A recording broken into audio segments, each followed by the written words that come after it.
Be embarrassing. Hackers have targeted Pornhub, stealing nearly 94 gigabytes of user data. The leak includes email addresses and viewing habits, raising fears of blackmail schemes. Pornhub says the data came from a former vendor and is several years old. The company's contacting affected users and working with investigators. Barry Manilow rescheduling his tour dates or diagnosis. Here's Mike Dubusky. Barry Manilow says he will have to undergo surgery to treat his recent lung cancer diagnosis. The singer says doctors discovered the cancer during an MRI after a weeks-long bout of bronchitis. He adds that chemotherapy and radiation treatments aren't necessary for now and that he'll be recovering with the help of Chicken Soup and I Love Lucy reruns. Manilow won his first and only Grammy Award for the song Copacabana in 1979, though he's been nominated more than a dozen times. Mike Dubusky, ABC News. Manilow was treated for throat cancer back in 2020. And that's the latest news. Traffic and weather next. I'm Ken Weaver, WTN News.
All right, eastbound, or rather westbound, East Loop downtown. You've got the left two lanes blocked by a stalled vehicle right there at exit 47A. Metro Center, a crash, 65 northbound at Rosa Parks Boulevard. And then over by the airport, an injury crash, 40 eastbound at Briley Parkway, exit 215. And shopping delays, Belmont area, 440 eastbound off-ramp to southbound Hillsborough Pike. And then, of course, Opryland. And in Murfreesboro, ramp delays, 24, both east and westbound off-ramp to Medical Center Parkway. I'm Ken Weaver.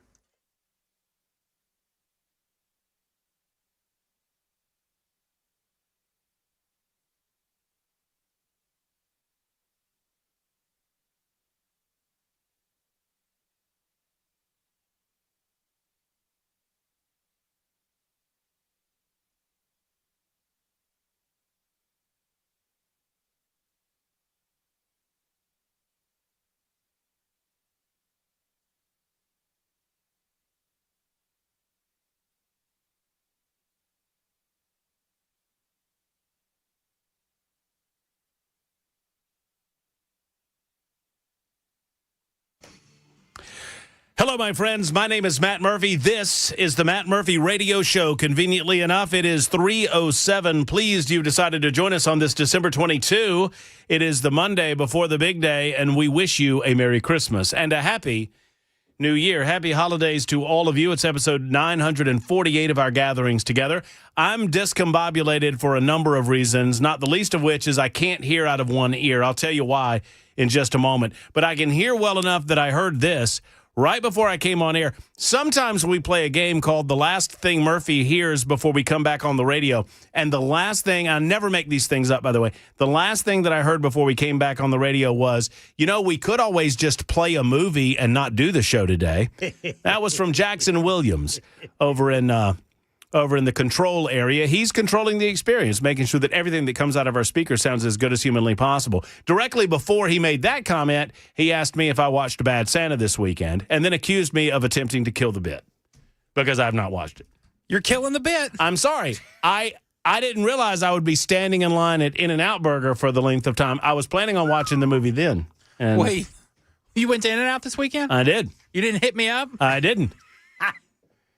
I was made to go. Well, I am shocked and dismayed. Ken Weaver, can you believe this? I had a heathen burger because we went at 11 o'clock on a Sunday morning. Ooh. I called it a heathen burger. Ooh. All the church-going folk, are. That is a good time to go, though. I thought so, too. I think I'm going to go maybe this weekend. I might. I got a buddy who lives out near it, Yeah? and he's coming into town to see his family. Well, you might not want to go before you hear my review, sir. I've had it before. I know Okay. I want to go.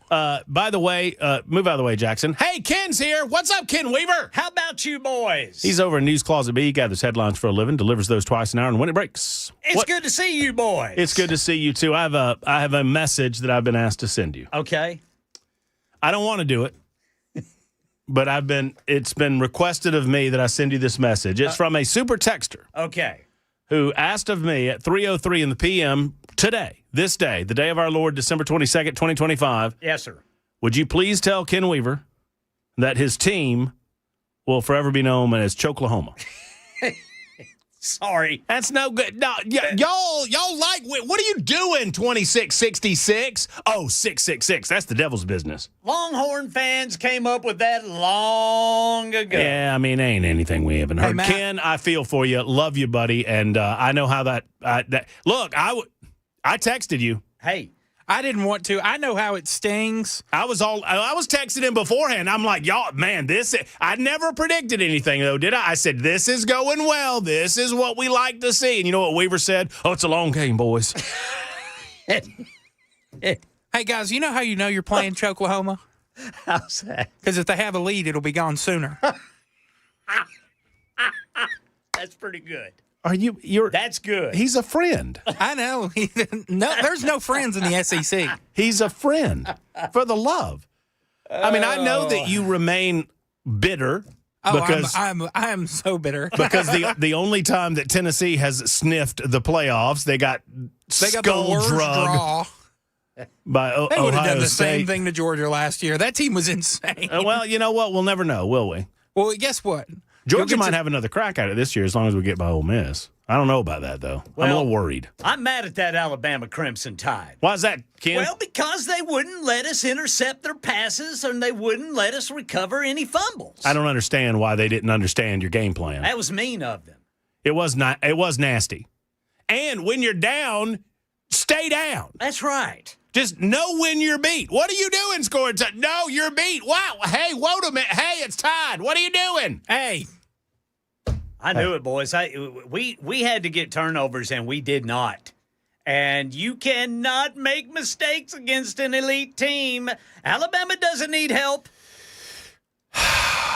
Well, we're not the sports station, so we don't have to go through it. But, I mean, obviously, the whole punt thing and then the whole pick six thing was not good. It was not good. Well, it was 34-7 run. It was. Pretty it good was. run. And That's pretty good, pretty daggum good run. Yeah, well, it's pretty good. Miami did win. Thank you, 06-01, for wrapping up the weekend in college sports. the Titans won. Yes, they did. How about that? The Chiefs had a quarterback that I had never heard of. You're the resident sports expert on the Matt Murphy Radio Show on Super Talk 99.7 WTN. You're telling me who was the quarterback? I don't know. I can't remember his name. Chris something.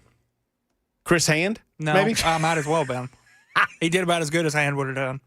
Chris Hand, quarterbacking for the Kansas City Chiefs. So how did we get? I missed part of the game because I was at In-N-Out Burger. Mm-hmm. How did we get to the third string? So last week Patrick Mahomes tore his ACL. Knew that, yes. Well, the other one, the backup quarterback Gardner Minshew, followed his lead in about the first quarter. Yeah. Okay, so tore his ACL too? Yeah, he Yes. just had, well, Pat's doing it, so might as well. And then they got to this guy. The big question was Tay-Tay at the game? He was, or she was not. He was not either. Yeah, I mean, he might as well have not been. Mr. Tay-Tay was Why not. was Mr. Tay-Tay. Why was Tay-Tay not at the game? There weren't a supporting lot her- of people at this game, bud. Supporting her fiance. Yeah, why wasn't she here in Nashville, I her mean- adopted hometown? Right. One would think that she would be supporting her fiance. Maybe she didn't want to see him get beat. Maybe so.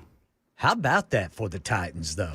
26-9. Cam Ward looked good. Cam I Ward don't know did how look much. Did you see that one throw? Oh, yeah, I saw The that one. fadeaway, right in the hands of Chimere DK. I did see that. He's gonna be good. He is going to be good. That quarterback's good. Let me tell you, we got $100 million of cap space. As long as we can lose a couple of games by the end of the season, we'll keep that, top 3. They're pick. guaranteed top. They could win out and get a top 10. Right now, they're sitting at 5. So 5? yeah. Oh, we should have lost that game. Well, they've won 2 out of the last 3. We should have lost these games, y'all. Hey, no, you need winning for your developing rookie quarterback. If you needed a quarterback, you should lose. That's which is true. what they did last year. That's true because the top several picks will be QBs, one would think. I want Ohio State's Carnell Tate, Okay. All right. What's he play? wide receiver. Ken. Wide okey-doke. receiver. All right. Well, I mean, don't we need some more offensive line help maybe? Just Not that high in the draft. okay. You need some edge, which this isn't a great edge class. Carnell Tate. Hey, He's a real deal. I've just found the one listener of the Matt Murphy radio show on Super Talk 99.7 W10 that likes it when we talk sports. Look, The one. 1313 says, I know it's a news station, but thank you for discussing sports a little sometimes. Mandis absolutely refuses to speak sports at all. Well, Dan Mandis only talks about that which he knows. It's so I don't go insane, is what I thought it was. Well, no, it's all, look, it's the holiday. It's the holiday week. We're going to get into some serious news here in just a moment. 1313, I don't know if you're being serious or not, but yeah. Jason writes and says, 13 minutes in and nothing but football on the talk station. Well, Jason, why don't you get your ass on the phone and call me and tell me what to talk about? Don't tick me off during the Christmas holidays. It's interactive talk radio for the masses and the asses. You jerk. Now, that's as grumpy as I want you to get all week. Okay, so, all right, so I have this. I have this. Y'all hear this? Yes, sir. That's a big old piece of paper. That's it's a piece of newspaper, y'all. For you younger listeners in the audience, That's what a newspaper sounds. that's what a newspaper sounds like. We used to read these. You know what they used to do, y'all? For those of you Jackson's age, y'all, they used to take the internet and print it out for you every day and hand it to you. I for grew like up a with the quarter. newspaper. Oh, did you now? Yes. So you're not as young as you like to claim. I like the funny pages. So this is from. Here's what we're going to do. We're going to play a game where Jackson and Ken, y'all ring in verbally, go or ding All right. when you know what this is about. Okay? When you recognize why I'm bringing this up. Oh, I just ripped my paper. Oh no. This paper. So I've got a bunch of newspapers that we've been saving for wrapping purposes. Right? When you're moving, you got to wrap stuff. And this is from Wednesday, February the 21st, 2024. It's the Chronicle of Mount Juliet. It's the Mount Juliet little weekly deal. Yes. It's about In-N-Out Burger. It is not. It's about that guy showing his stuff at the donut place, Is that an official guess? maybe. It's a candidate profile from. I don't like you, Jackson. You got it too quick. It's a candidate. It's a candidate profile. This is a candidate profile. And I was wrapping something and I saw this and I went, oh my goodness. This is a candidate profile and it says, editor's note, the Wilson Post runs one free announcement for all candidates appearing on our local election ballots. Candidates, please email your announcement to news@wilsonpost.com. Announcement should be no more than 600 words and please include a headshot. And here is the candidate profile.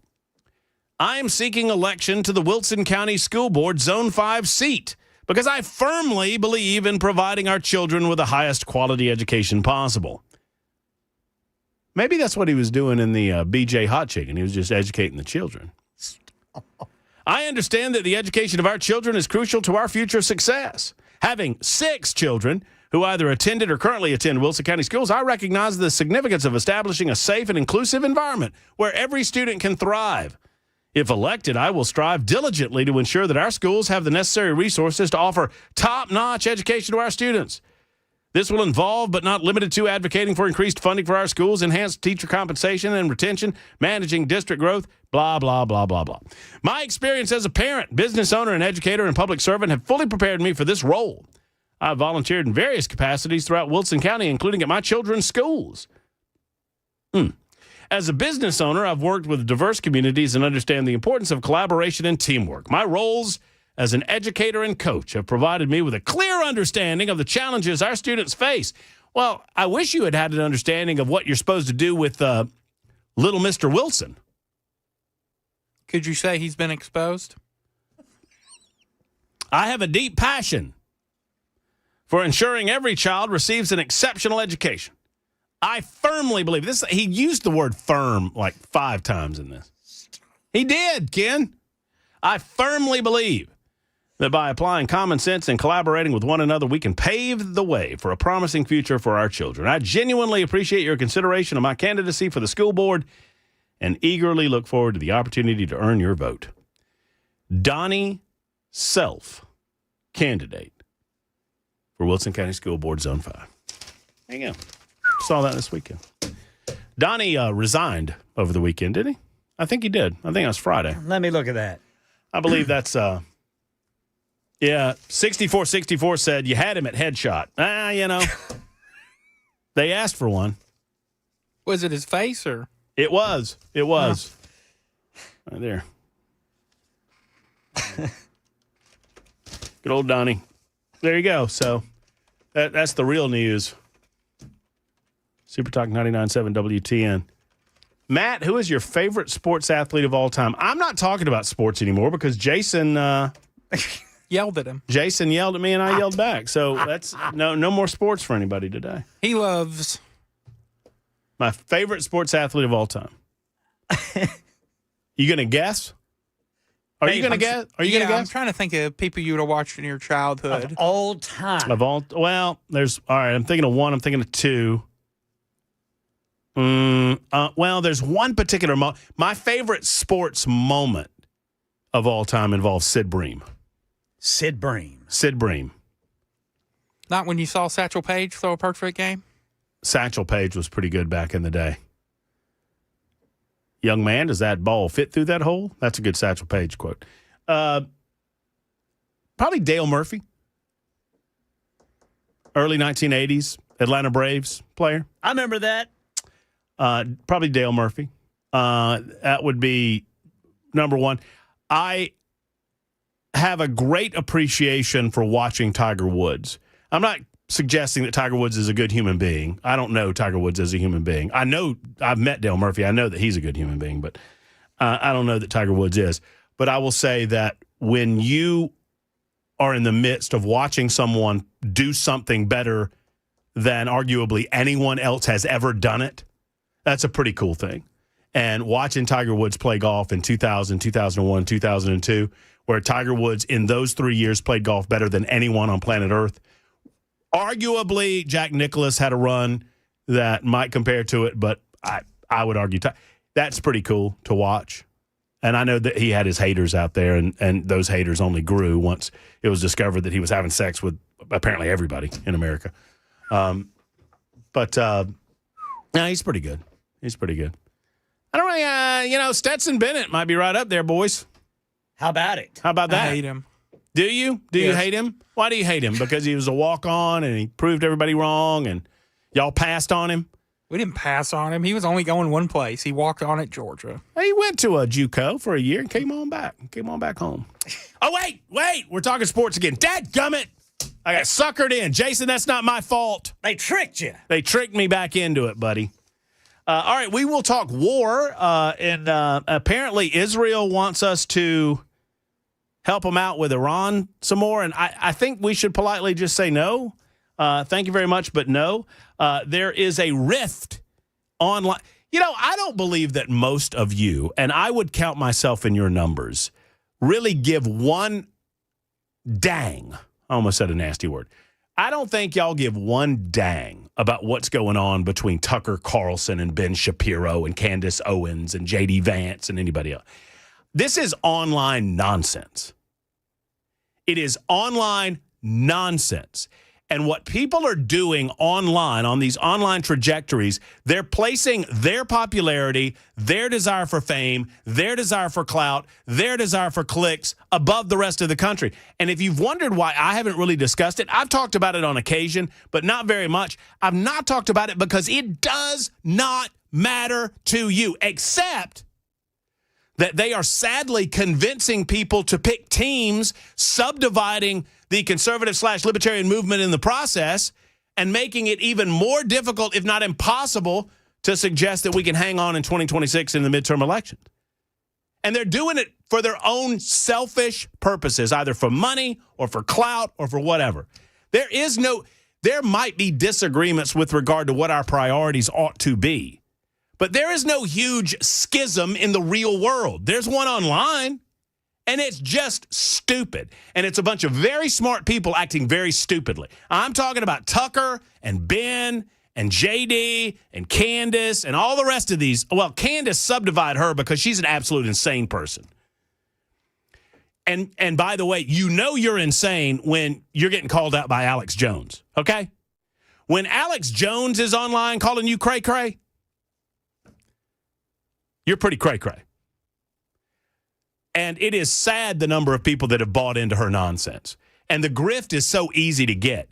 She grifts and she grifts and she claims she has receipts until she's cornered. And then she claims that the people cornering her, they're nervous. Look how nervous they've gotten. What are they hiding? Why are they responding like they are? And then right before she gets caught in a box, she moves on to the next theory and just leaves the old one behind. But enough about her. It's more important that you recognize that all this online nonsense is just that. It's nonsense. It is pablum. It is background white noise. And we should be above all of that, I think. 24 after the hour, Super Talk 99.7 WT, and we'll talk to Matthew about Jeffrey Epstein in a moment. Your telephone calls. It is a First Amendment Freestyle Friday all week this week. It is the holiday week on The Murphy Show on Super Talk 99.7 WTN.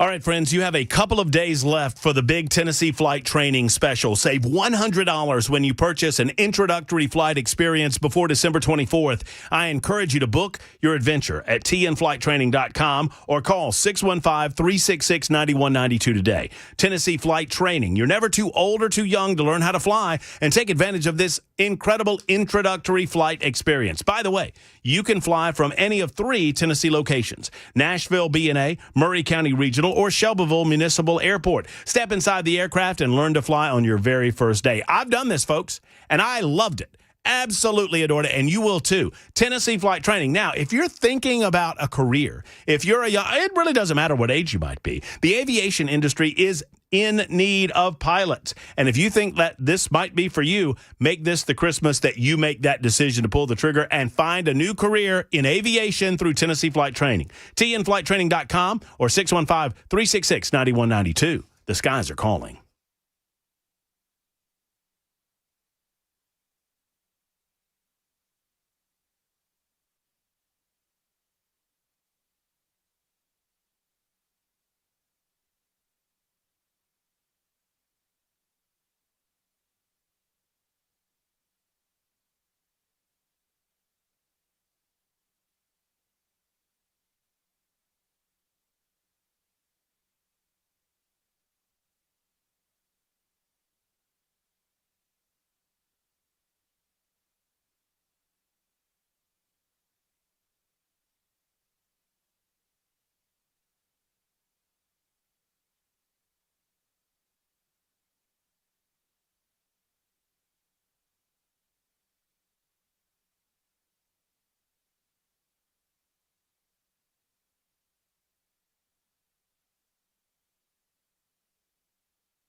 A lot of things people are split 50-50 on. Politics, working from home versus the office, coffee or tea or whatever it might be.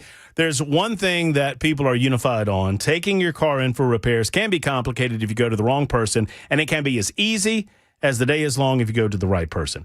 Most of the times, the problems that exist in fixing your automobile is not a rip you off issue. It's a knowledge issue, right? They just don't know what to do. A lot of techs are not properly trained, so they end up guessing what to do. At Eurofix, their qualified mechanics and technicians are the tip of the spear, right? They are the best of the best. Every visit starts with a free 15-minute no-wrench inspection. You know what's going on before you start the work. At Eurofix, they pay their techs more than any other company does, and they do that to attract the best and the brightest. But that doesn't translate into higher prices for you because their overhead is so low. A 3-year, 36,000-mile nationwide warranty on all work performed by Eurofix. Book online at myeurofix.com. That's myeurofix.com. Family-owned, family-run, 5 locations. It's the one and only Eurofix.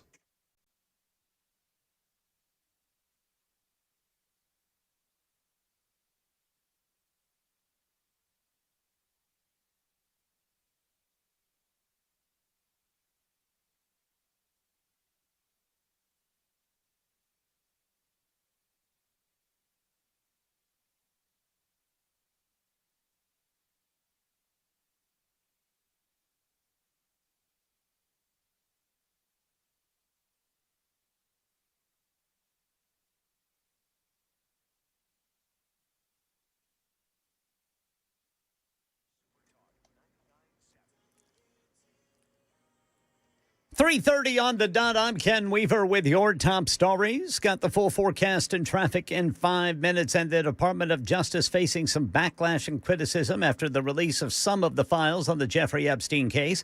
A bipartisan coalition of lawmakers and Epstein survivors say they're outraged by last week's release by the department, where many files were blacked out entirely. Sources also telling ABC News that the DOJ only released a little less than half of what they had on Friday, which was the deadline. ABC News legal contributor James Sample also says some victims' names were unredacted in the files. The Department of Justice failed to comply in the sense that they failed to release the files that they were supposed to release, and they failed to comply in the sense that they failed to properly redact individual names of some of the victims. So other than failing in the affirmative and failing in the negative, they did a real great job here. President Trump signed that bill into law. DOJ officials had weeks to prepare the files for public release. A Nashville man facing charges after police say he pointed a gun at 2 Zaxby's drive-thru workers over a botched order. Officers responded to the Charlotte Avenue location Friday after reports of the threat. According to an affidavit, 52-year-old Terrence Holmes was upset about his, quote, very specific order. Allegedly told workers, "I'll shoot y'all because I'm not going through this today." Holmes was later arrested at his home and charged with aggravated assault with a deadly weapon. They were young and they had each other. Who could ask for more at the Cobra? Singer Barry Manilow posted on his Instagram account today he's battling lung cancer and will undergo surgery. The 82-year-old Manilow says it was picked up by an MRI he had done after suffering from weeks of bronchitis. His tour dates are now being rescheduled. Manilow was treated for throat cancer back in 2020. That's the latest news. Traffic and weather next. I'm Ken Weaver, WTN News.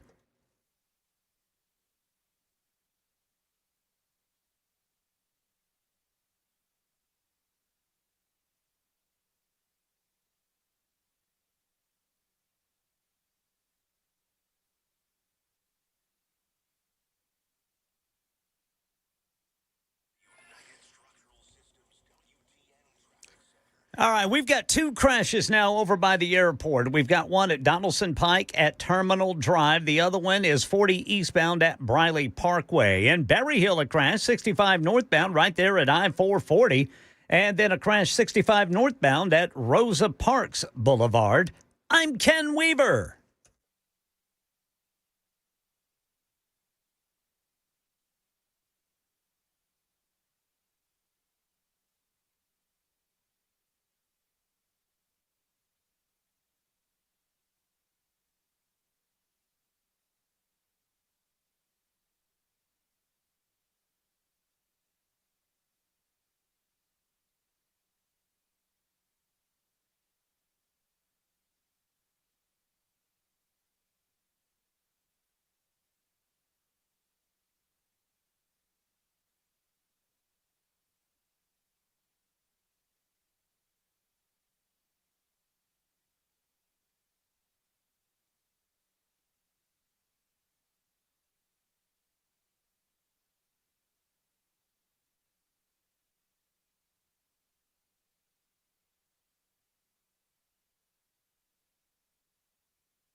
Oh, pardon me. We'll pause the show here while Jackson gets back into place. Jackson and I were debating halftime shows at Super Bowls and the best athletes of all time. It's not our fault that we're talking about that because a listener brought that up to our attention on the Super Text line, wanting to know the answer to that question. Favorite athlete of all. Are you LeBron official? Yes, I'm the same way you are with Tiger Woods. Right. I'm not saying I like the guy. I'm not saying he's a great guy. I'm just saying that in his prime, I was watching a guy do his sport better than anybody else had done his sport. That's Plus, it. Me, LeBron, and Tiger all share a birthday. What? Yeah. Huh. December 30th, right? Yep. You and I will be together on the 30th. We will. Hey, by the way, quick shout out to my buddy Tommy who helped Facilitate. Making that happen. Is that the... He's a good. Yes, he's a good man. He's a good man. He had my camper this weekend. Oh. Yeah. So He only gave him did. It's my understanding only mild damage was done. Hey. Which I said, hey man, it's all good. What happens in the camper stays in the camper. Don't worry about that. 38 after the hour. 5284 says, if you think it's all popularity, you're not paying attention. This is we the people wanting America first. The Ben Shapiros are Israel first, and they got caught. All of them got caught. Okay, stop working for and with Israel. Do research. Pray to Jesus and research. You'll get the truth. Okay, a couple of things. Number one, I would genuinely love to talk to you, 5284, about your position on this. I'm not angry at you. I'm not upset at anybody. I don't understand what you mean by they got caught. Ben Shapiro has been quite clear that the relationship between the United States of America and Israel is very crucial to him. I'm not here to support Ben Shapiro. As a matter of fact, there's a lot of things that Ben Shapiro believes in that I don't believe in. A lot of things that Tucker Carlson believes in that I don't believe in. A lot of things that Candace Owens believes in that I don't believe in. I believe in the truth. I believe in trying to get to the truth. I believe that Israel is an ally. I do not believe that has to translate to large amounts of money going to that country or large amounts of military force going to that country or large amounts of military materials going to that country. As a matter of fact, I think we can be an ally to the nation of Israel without spending that level of money. And that's where my position is. I think you can remain an ally to that nation as the sole democracy in the region and at the same time keep our money here at home because our money is better spent here at home because we got a lot of problems here in the United States of America. Now, you suggest that I don't do my research. This is a liberal tactic that sadly conservatives, particularly conservatives that follow people like Tucker and Candace, have started doing. Where if I come to a different intellectual conclusion than you do, instead of just suggesting that we have differences of opinion, you want to suggest that I, in some way, do not have the intellectual heft to understand the issue or I've not done my homework. That is a liberal way of arguing. And I dismiss it I just completely dismiss it. It's just nonsense. Liberals have always argued this way, where when you box them into an intellectual corner, they tell you, well, if you were just a little smarter or a little less racist, you would agree with me. I don't argue that way. I do think that two honest people can come to different conclusions after doing a set amount of research based on their life experience and value system, and they can remain friends in that regard. What I don't understand is the level of, look, we no longer have a war going on in the Middle East. I understand the level of frustration and anger from some of you while that conflict was ongoing. What do you want from the United States now? Are we not America first and now? I don't, how are the Jews ruining your life now? I mean that sincerely. I'm not asking that as a baited question. How is Israel having all of this undue influence in Washington, D.C. now? Now, you might have a better argument if Netanyahu convinces Trump that we need to get back into an engagement with Iran, which I don't think we should. I have long believed, sadly, a lot of these online folks, it has to be one way or the other. You have to develop this deep-seated anger and hatred historically of Israel and decide that Israel is our enemy, or you have to go all in and give them any amount of money they want and any amount of military support they want. I don't believe that those are our only two options. There's a middle road option here where I do not believe that Israel historically is the evil nation that some of you have suggested. I just don't. And I have done my research. And that is not to say that Israel doesn't put their interest first. They most certainly do. That is not to say that I don't believe that the United States of America shouldn't put our interest first. We most certainly should. Sometimes those interests overlap. I thought a good example of that is when we bombed Iran and took out their nuclear capabilities. Those were overlapping interests that made sense for the United States of America. Sadly, there are many online that would suggest to you that that's just, the evil Jews convincing our politicians to do the evil Jew business. And I just don't agree with that. Never have. I'm willing to have a conversation with you about it. Secondarily, Tucker Carlson, specifically, if you've listened to what Tucker's buying himself a fancy place in Qatar, Tucker told me that there is no Muslim threat in the United States of America. He told me that there is no and look, individually, the Muslim people, I know a lot of Muslim people, and they're good folk. They're good folk, but overall, the structure of Muslim nations and how Muslims interact with their governments does not jive with the United States of America. It just doesn't. Charlie Kirk taught me this, of all people. Go back and listen to, for those of you who suggest that you believe in what Charlie had to say about the matter, it just doesn't jive because they naturally believe that their faith-based laws supersede the freedoms that exist in the United States of America, specifically the First Amendment of the Constitution of the United States. And you see that in parts of the world where they have secured a majority, or even, I mean, look at Great Britain right now. You can get arrested for posting something. I'm not making this up. You can get arrested for posting something on Facebook about bacon if it is determined by the British authorities that you were doing so in such a way to offend Muslims. People, I'm not making that up. And in the meantime, Tucker's like, why are we worried about Muslims? Why are we worried about... Have you looked at what's going on in Minnesota?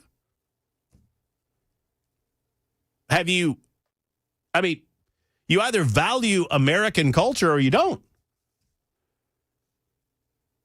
You either value the freedoms that we enjoy in this country or you don't. And these freedoms include your ability to worship any way you want to worship. But that doesn't mean that you get to take over the narrative when it comes to how we govern, which is what many of the Muslim faith want to do. They have a subversive agenda, and they are currently enacting that agenda. And let me tell you something. That is far more of a danger than Israel. It just is. It just is. And you can disagree with the way that Israel is handling their business in Gaza, and you can disagree with the way they're handling their business in the Middle East, and you can even disagree with their whatever level of influence you might think that they have in the United States of America. I'm telling you the truth. That if there is a religious threat in the United States of America, that religious threat is coming from radical Islam. It is not coming from the Jewish faith. 615-737-9986. If you disagree, I invite that. I'd love to talk to you about it. Matthew has called us. Matthew, thank you for your call. Happy holidays and Merry Christmas. Merry Christmas to you, too. So my question isn't about Epstein per se. It's about the law that they passed in order to force the Epstein files. How can you pass a law that is so limited and narrow in scope that it only affects those people within the Department of Justice? And Congress can already compel. They don't need a law to do that. So maybe I'm not understanding your question.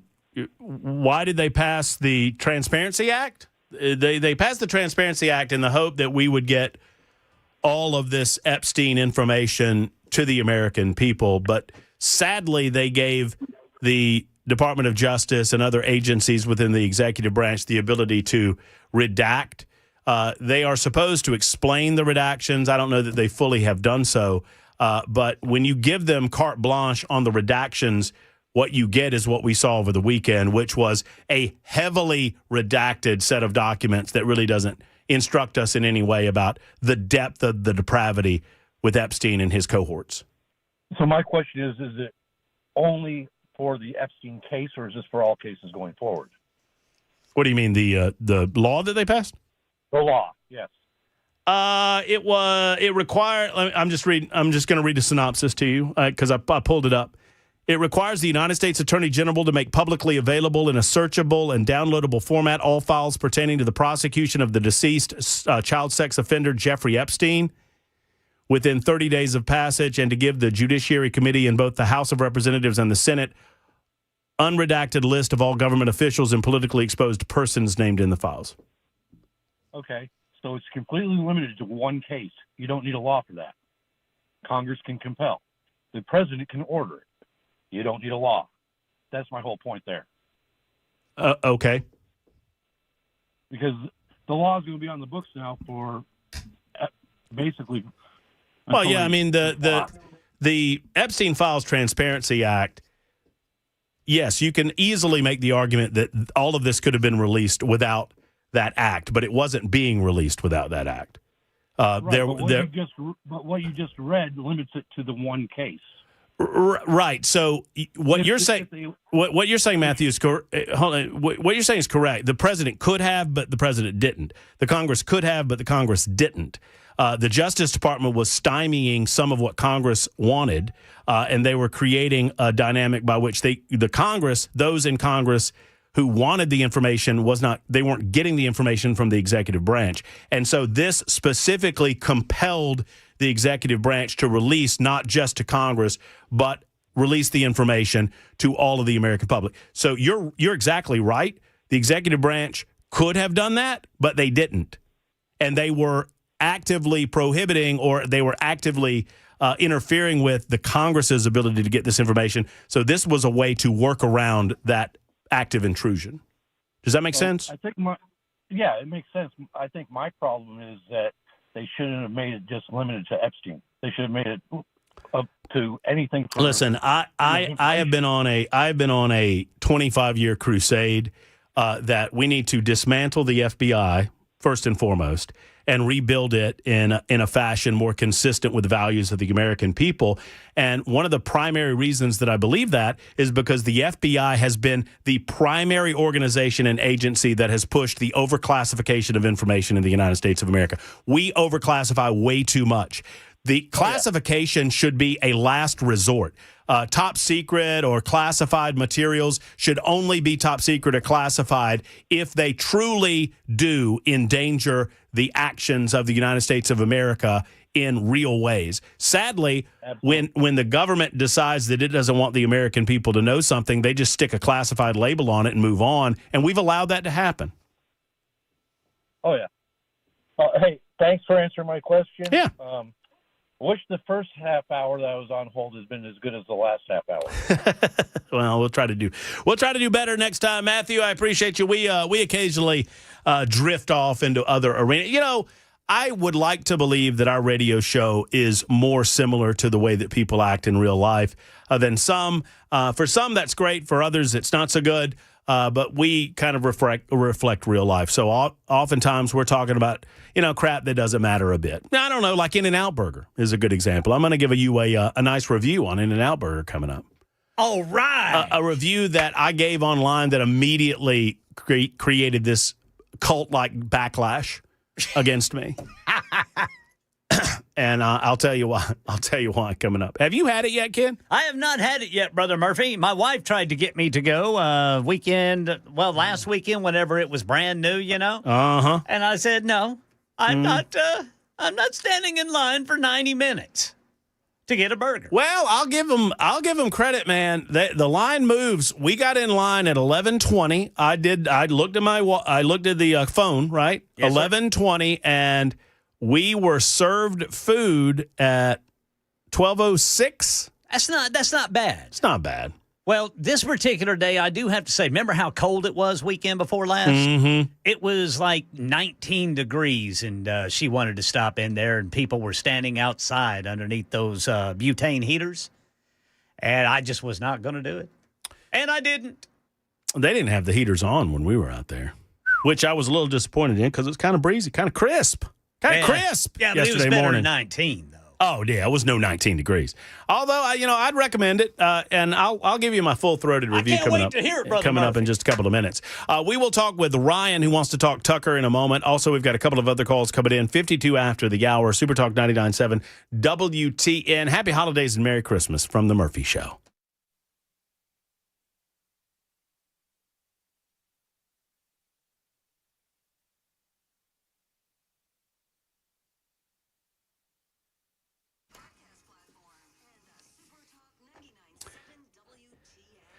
I got to tell you, not only is Keith good for business, he's good for this community, Keith and the rest of the team at Contours LLC, because they help us lose the weight that we've been trying to get off, and they really do benefit the community in that way, and they've brought brand new technology around. But Keith is also good people. I had a chance to hang out, have some dinner with him Saturday night. It was great times, great fellowship, and a great conversation about 2026 and what that's going to bring for Middle Tennessee when it comes to Contours LLC. Listen, folks, I get it. It's the holiday week, and I understand you're probably not thinking about losing weight this week, but I want you just for a moment to think about next week and the week after. I want you to think about what you're going to do in January to get some of that weight that you've put on during the holidays, maybe, or some of the weight that you've been trying to get off. I would encourage you to go ahead and ask about the Murph, which is a package they're running at Contours LLC. $99 will get you in for your first treatment, and if you like it, you can go back and they have some specials in the new year to help benefit you when it comes to the red light therapy. The technology is the perfect solution to get rid of that stubborn fat. It's non-invasive, painless, effective, and it is cost-effective. Give them a call and go ahead and schedule that appointment for the new year. The number, 615-236-9960. 236-9960 or online at contoursllc.com. That's contoursllc.com.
Jeffrey Epstein case files release backlash. Coming up at 4 on Super Talk 99.7 WTN.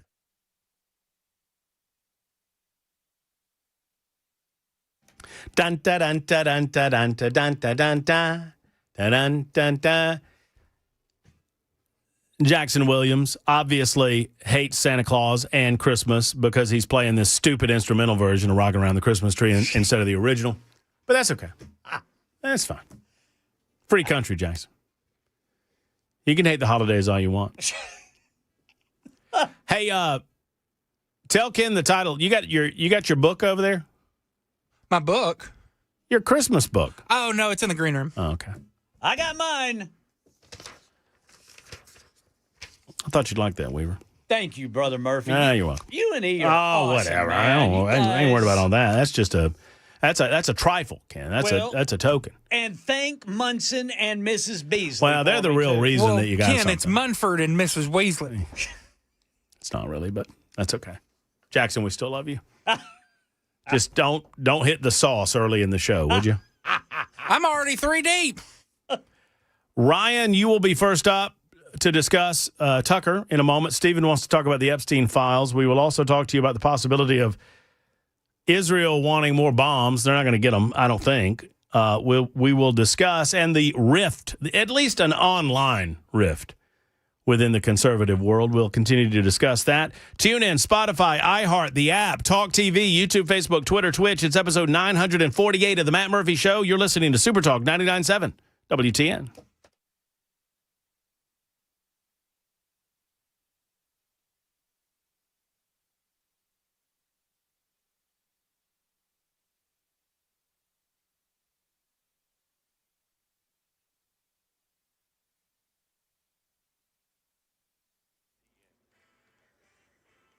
Four o'clock on the dot. I'm Ken Weaver with your top stories. Got the full forecast and traffic in 5 minutes. Department of Justice facing backlash and criticism after its release of some of the files on the Jeffrey Epstein case.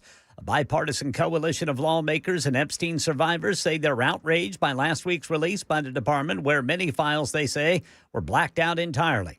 Sources also telling ABC News the Department of Justice only released a little less than half of what they had on Friday, which was the deadline. House Representatives Thomas Massey and Ro Khanna planning to draft legislation that would hold Attorney General Pam Bondi in contempt. ABC News legal contributor James Sample explains why that's significant.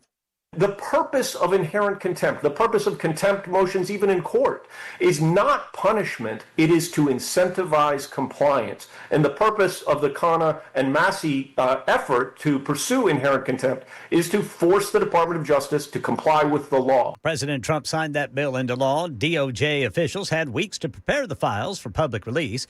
This could be embarrassing.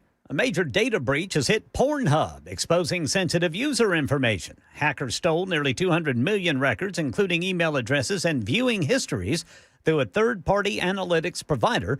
No passwords or payment details were compromised, but experts warn of possible sextortion scams. And cases of the flu on the rise in some areas of the U.S. Health experts warn they could get even higher as people gather for the holidays. ABC News medical contributor Dr. Leah Kroll says Tamiflu can work to reduce severe illness. People who are high risk for severe illness definitely want to take this ideally within 48 hours of symptom onset.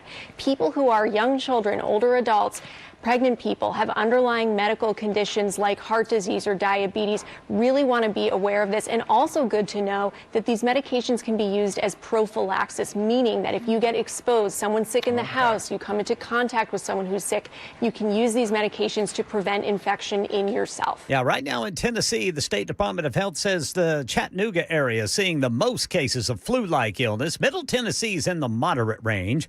Fox 17 says Tennessee is moving to expand TennCare coverage to include weight loss drugs like Wegovy and Ozempic. Supporters say the change could help fight obesity and prevent costly health problems down the road, but critics warn the move could drive up state spending, with some drugs costing more than $11,000 a year per patient.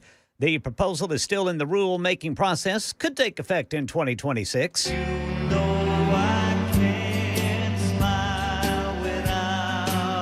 Barry Manilow Manilow posted on his Instagram account today he's battling lung cancer and will undergo surgery. Manilow says it was picked up by an MRI he had done after suffering from weeks of bronchitis. His tour dates are now being rescheduled. Manilow was treated for throat cancer back in 2020. That's the latest news. Traffic and weather next. I'm Ken Weaver, WTN News.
All right, looks like we've got a piece of metal in the center lane of 840 eastbound, just past the Paytonsville Trinity Road, exit 34 there in Williamson County. Whites Creek, we got a crash. 24 westbound past Old Hickory Boulevard North. In Humphreys County, we've got a crash, 40 westbound before the Cuba Landing. So if you're traveling over there to Memphis, keep that in mind. Berry Hill here in Nashville. We got a crash 65 northbound at I-440. Talbot's Corner a crash 65 southbound at Trinity Lane. I'm Ken Weaver.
Super Talk 99.7 WTN, hour number 2, cranks up right now. It's 6 minutes after 4 o'clock. Glad you've decided to join us on a cold, but it's a pretty nice winter day. I mean, it's wintertime, y'all.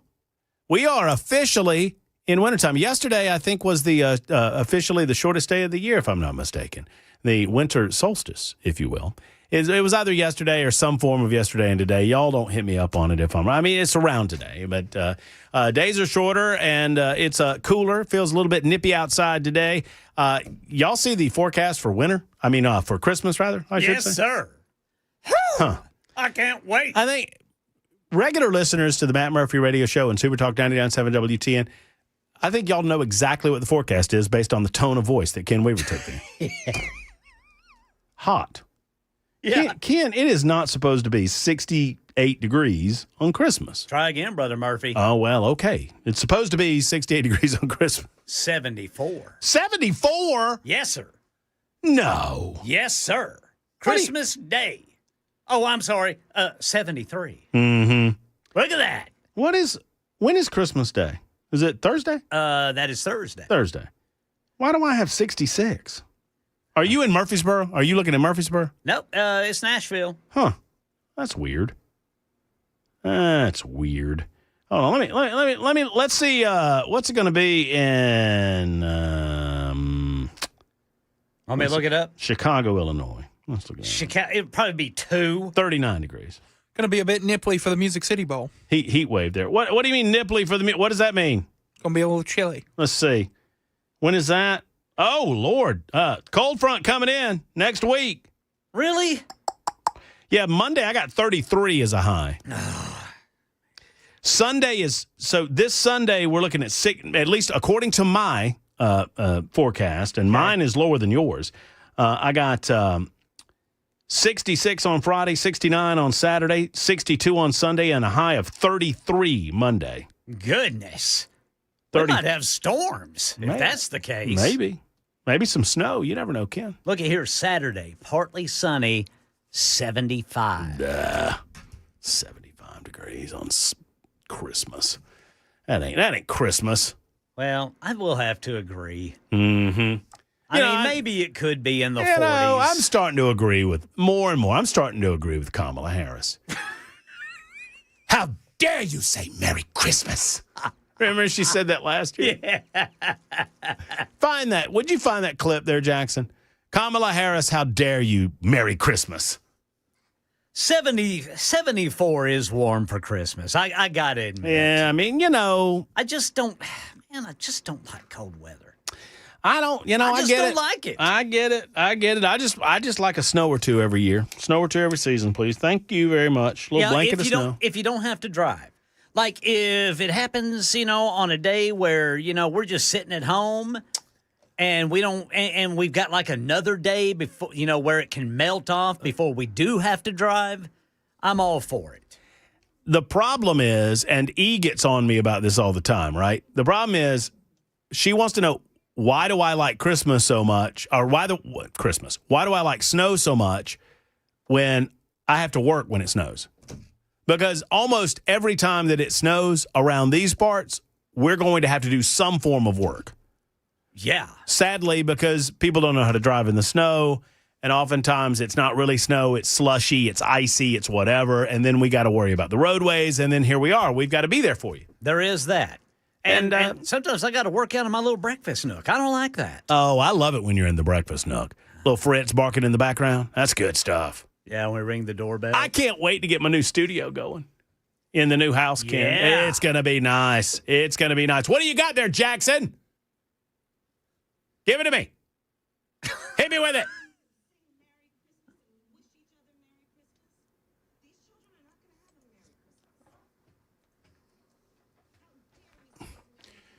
How dare... Good grief. How dare we speak Merry Christmas? How dare we? I can't imagine why this lady lost. What a insufferable human being. I mean, good gracious.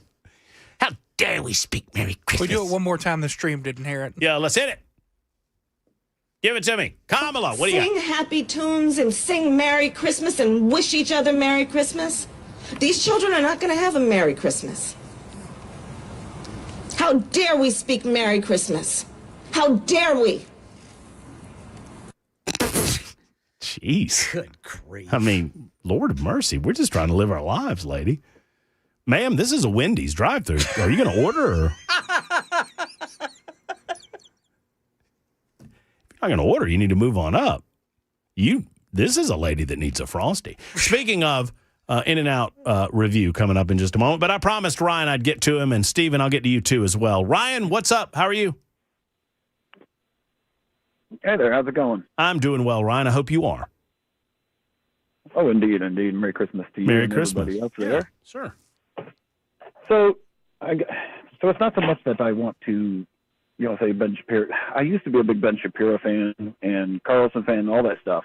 And then I kind of went down like rabbit holes of what's going on with Candace, and everybody's just kind of the Kirk and all. With everything that was going on, I was like, I need to research. I prayed on it, and I looked into it, and I'm still doing research. There's still so much I've got to learn. But when we keep saying that we're America first, and our leaders that say that they're Christian are putting on a yarmulke and kissing the wall, and then get us into weird miniature wars, and then who knows what's next. And then you start looking at the history of it all. It's like, yeah, actually Israel does kind of own us. And to go on to what you said earlier, what has the Jews done? You said something along the lines of, what have the Jews done that affects us now? Well, that's pretty easy to boil it down. You could take that down to all the media, from Fox to CNN to MSNBC and all that other stuff. Who owns it? Who's the main people there? If you take a look at it, and it's not that hard to find, especially now, you'll see that it's all Jewish run. And if you look at our textbooks that we had, even when you were in school, from when I'm to the school, and even my kids are now in school, you'll see that it's that, McGraw-Hill. Well, if you look that up, you'll see that a wonderful man with the last name of Maxwell is the guy who's in charge of all that. That just so happens to be Ghislaine Maxwell's dad. Jeffrey Epstein has huge ties with Israel, too. And these are the people that's been teaching us. It's weird that we learned so much about the Holocaust and so much about Israel, but we never learned or even heard about the Bolsheviks or any Christian. Why have we not learned any Christian history? I learned about the Bolsheviks. I didn't. I never heard of it. Oh. I've never heard of it until I remember hearing Mark Levin talking about it, and I just didn't know what the heck he was talking about. For me, it was a weird word, a silly word, and I didn't know what it meant. And then I come to find out about that, and I'm like, well, gee, you guys are acting like the victims, but woo, you guys really make the Holocaust look like a Disney trip. Between what the media is pushing out, and that's just not regular media, then we can talk about social media, where that's supposed to be our voice. Now we're not being controlled by mainstream media. Well, if you look into that, okay, Facebook, Zuckerberg. Well, okay, Jewish. You look at Instagram, same thing. X is the only thing that's not. And then, of course, we are like, oh, we got to get rid of TikTok. We got to get it out of those Chinese hands. Oh, God, it's so bad. It's so bad. And I was on the team going, yeah, that's bad. Get it out of there. Who should we give it to? Who should happen to just so buy TikTok? And then as soon as he bought it, what did he say? Everybody went on there saying, look, we got to do something about this anti-Semitism stuff. We got to stop this speech on social media. And it's like, well, hang on a second. You could blast Christians all day, all night. You can say all these horrible things. But if we even say anything about the Jews, even whether if it's true or not, we're anti-Semites, we're Nazis, we're racist, we're everything else. They don't even have in the English book a word to describe people that are oppressing Christians, killing Christians. We don't have that. We got, anti-Semites. You've got your Islamophobe or this phobe and that Antichrist. That's Antichrist. I think is more of Ryan. Let me ask you this though. Mm-hmm, sure. Isn't the very existence of this telephone call a demonstration that whatever they're trying to do isn't working? Yes and no. So they're so bad. Yeah. So the Jews that control all forms of media, per you, almost all. Sure, they're so bad at it that Tucker and Candace and Nick Fuentes and whatever, all of those folks exist, and their message is more prominent today, given social media platforming, than ever. Right? Particularly people like Fuentes.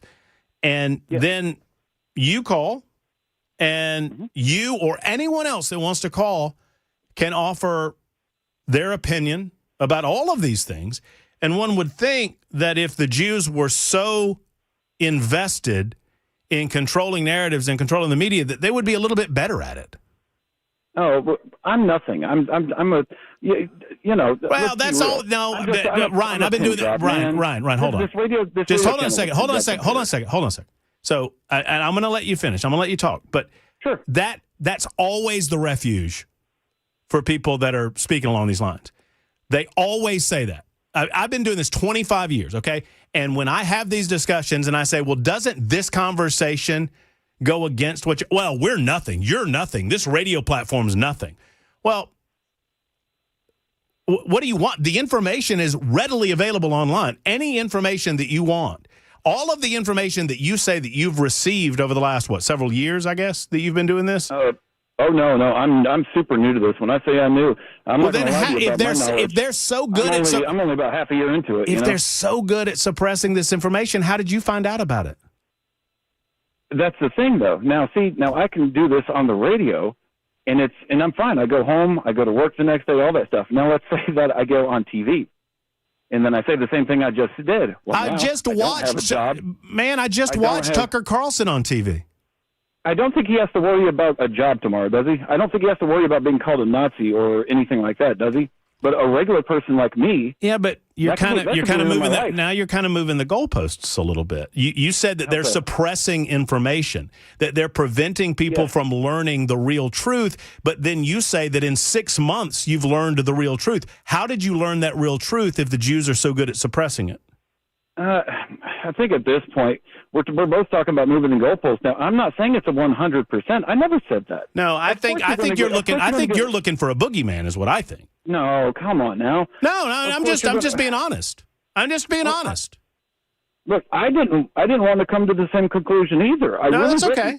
That's okay. I mean, so your conclusion is that the Jews, let's take the media, for example, that the Jews are controlling and suppressing the dissemination of information. But yet you just said that in 6 months you learned all of this stuff, and I'm asking you how those two things can be true at the same time. Because it's not 100%, Matt. They control the mainstream media, most of it, not all, most of it, and then most of social media, not all. So that means that some's going to get out. But not. Well, then what? Then Ryan, then in a freedom-loving society, in a society that believes in free markets, and I'm not even going to argue. I could argue they own most of the crap, but I'm not even going to argue that. Okay, so it's beside the point. But in a freedom-loving society, in a society that believes in free markets, then what is your problem? That we've been controlled and lied to between our history books and our. I haven't been. All the numbers about the Holocaust, you are fine with the Bolsheviks not being taught, like Christians not even knowing that all those Jews killed so many Christians? I mean, maybe I did my homework before you. I mean, I understand all of that. I understand that there are some legitimate questions about the totals of the numbers regarding the Holocaust, but that doesn't mean that I'm going to fall in line with the people that then conclude based on the narratives that they create on the numbers. They cook statistics to try to conclude that the Holocaust wasn't a big deal. Do you think that? And empirically, the Holocaust was a big deal. And I don't understand. And if you want to know why people conclude that so many of these commentators are anti-Semitic, it's because they insist to you that not only are some of the numbers maybe, different, or some of the numbers, we can have that conversation about, totals. I mean, you brought up the Holocaust, so I'll use it as an example. We can have a conversation about those numbers, but the people that want to have those conversations insist that at the end of the conversation that you conclude, as they have, that the Holocaust wasn't that big of a deal. And that's that is a garbage anti-Jewish take. No, it was definitely a big deal. There's just things that I don't agree with. The German Nazis engaged in an attempt to slaughter all of the Jews. That's a pretty big deal. I mean, depends on what you want, but at first he just wanted to get them out of there. I mean, if you look at it, the reasons why, number one, the banking system was down in the gutter. And then we're kind of having the same thing that we're having today, where in the 30s, they were all about transing the kids. So we're arguing. So are we at a point, and I don't mean to get this way. I mean, I understand we can disagree on some of this, and that's fine. Mm-hmm. I just don't believe that they're controlling you. I think you're giving up your power, right? You have a tremendous amount of power. We have more information at our fingertips than we've ever had in the history of mankind, and you began this call by saying that the Jews control it all. The mainstream, yes. The mainstream thoughts, yes, they do. Who cares? Why? Because most who people cares? are getting their information from them. No, they don't. No, most people do not get their truth. What sources are you talking about? You think most people get their information from CNN or ABC or NBC or CBS? It's garbage. No, most people get their information from the internet, which is mostly controlled by. You tell me, Ryan. Well, I just did. You can easily look up who owns all of this stuff. but you accessed all of this information through the internet, and you're telling me that the Jews won't let you have this information, but you accessed it. That doesn't make a lick of sense, man. if you look up the interviews, How with the guy did who you just how bought did TikTok, you he ma- just how said, did how did you manage to access this information through the internet if the Jews won't let you have it? I'm beating a dead horse. I've already told you so many times. Tell me that it's again. not Tell me 100%. tell me one more Okay. time. Explain it to me one more time. Okay, I will. Check this out. It's not one. They don't have 100% control of the media. They don't. They have Why are you most control. if you're able to get the information that you desire through your own sources of media? Why do you care what the Jews own? Because we're being villainized. I care about So what they own. do you because want I'm do you Christian. want I'm to a follower of do you Christ. want to force the Jews to relinquish their ownership? There has to be something more than just this monopoly that they have No, on it. they don't have a monopoly. We just established that. I'm getting upset because you're not listening. They don't have a monopoly. If they had a monopoly, you wouldn't be able to get the information that you just said you learned. Well, at this point, I don't know. I don't know because the beast is too big. I don't know. What beast? What we're talking about. What are you referring to the Jewish people as a beast? Yes, the control of the media, the control of the politicians. You show me an actual Christian that's going to put on a yarmulke and kiss the wall and do what they say. Are you kidding me? You might as well put on some devil I don't horns. speak for other Christians, Ryan. I don't speak for how the only other people president that act. hasn't done that I know of is JFK. He's the only one that I know of that didn't kiss the wall. Well, I mean, I don't. So I don't speak for other Christians. Do you? No, but I try to look out for him. Well, and I see what's going on, and we're being. And I fell for it too. That's the thing. I fell for it too. I was like, yes. What special way did you come to all of this information if the entire model of the Jewish people was to prevent you from having this information? Because it can get through the cracks, and I found it. It was not easy to dig through, but you can find it. But luckily, with like a lot of some of the other commentators that have their stuff, I'm able to get it through there. So as I told you, they aren't 100% owned. Well, I am proud of you I'm proud of you, Ryan, for being able to overcome the oppression that clearly you are under. Man, that's sad, dude. What is sad? So you don't. No. Excuse me. Excuse me, Ryan. What is sad about that? You have said the purpose of your call is to explain to us that the Jews control most everything in our lives. Is that not your purpose for this call? Yes, from politics to education. What I did was congratulate you for overcoming that oppression, and you're like, that's sad? Why is that sad? I'm congratulating you. That was the most BS congrat. Come on, man. No. I'm congratulating you. You said that for years you believed it and that you've overcome it and that you've escaped it. And I'm congratulating you for escaping the Jewish control that you were under for so long. Thank you so much. You're welcome. It's 26 after the hour on Super Talk.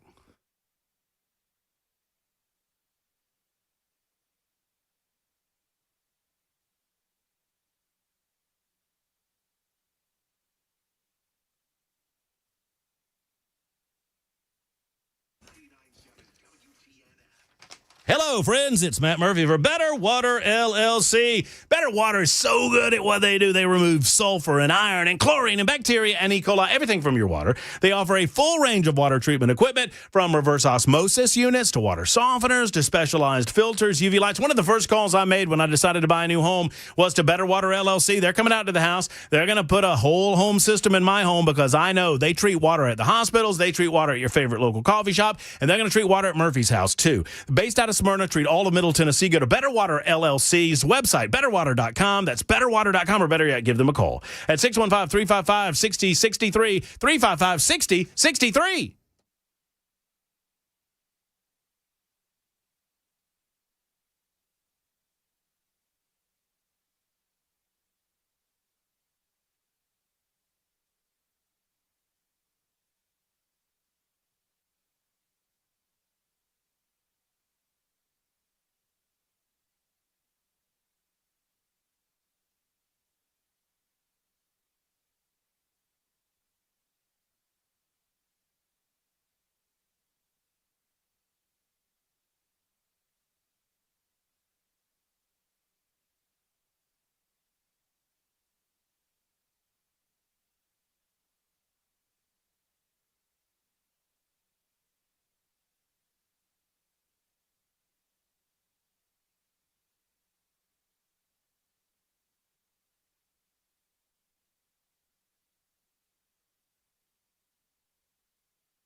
I'm Ken Weaver with your top stories. Got the full forecast and traffic coming up in 5 minutes. Kilmar Abrego Garcia is going to stay out of ICE custody through the end of the year. These are his supporters after a judge extended a restraining order after ruling his detention was unlawful. The government must outline its next steps by December 26th. Abrego Garcia, previously deported to El Salvador, later returned to face human smuggling charges in Tennessee, for which a trial is scheduled for next month here in Nashville. A spokesperson for former President Clinton today calling on all of the documents relating to him in the Justice Department's Epstein files to be released. The spokesperson said the former president, quote, needs no such protection. It follows partial release of the Department of Justice's files on the convicted sex offender on Friday, some of which contain new photographs of Clinton on Epstein's plane and at his estate. Here's ABC's Jay O'Brien. Quote, we call on President Trump to direct Attorney General Pam Bondi to immediately release any remaining materials referring to, mentioning, or containing a photograph of Bill Clinton. The statement goes on to say, refusal to do so will confirm the widespread suspicion the Department of Justice's actions to date are not about transparency, but about insinuation. Cases of the flu are on the rise in some areas of the country. Health experts warn they could get even higher as people gather for the holidays. Right now in Tennessee, the State Department of Health says the Chattanooga area seeing the most cases of flu-like illness. Middle Tennessee's in the moderate range. ABC News medical contributor Dr. Leah Kroll says this latest variant differs from ones from prior seasons. That does not mean the vaccine is ineffective. It can still accomplish its mission of reducing your risk for severe illness and complications of the flu. So definitely still worth it to go ahead and get vaccinated, particularly as we expect spread to pick up with holiday travel and get-togethers. Doctors also say taking Tamiflu if you suspect having the flu can keep your illness from getting severe. That's the latest news. Traffic and weather next. I'm Ken Weaver, WTN News.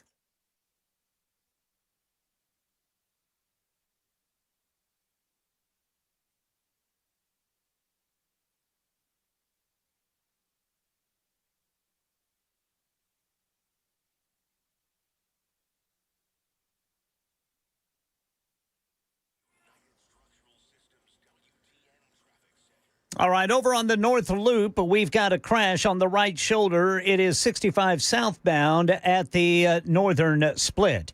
Then Talbot's Corner, a stalled vehicle, left shoulder block there, 65 southbound at Trinity Lane. And in Bellshire, a crash. Police say this one's Briley Parkway eastbound right there at 24 North. I'm Ken Weaver.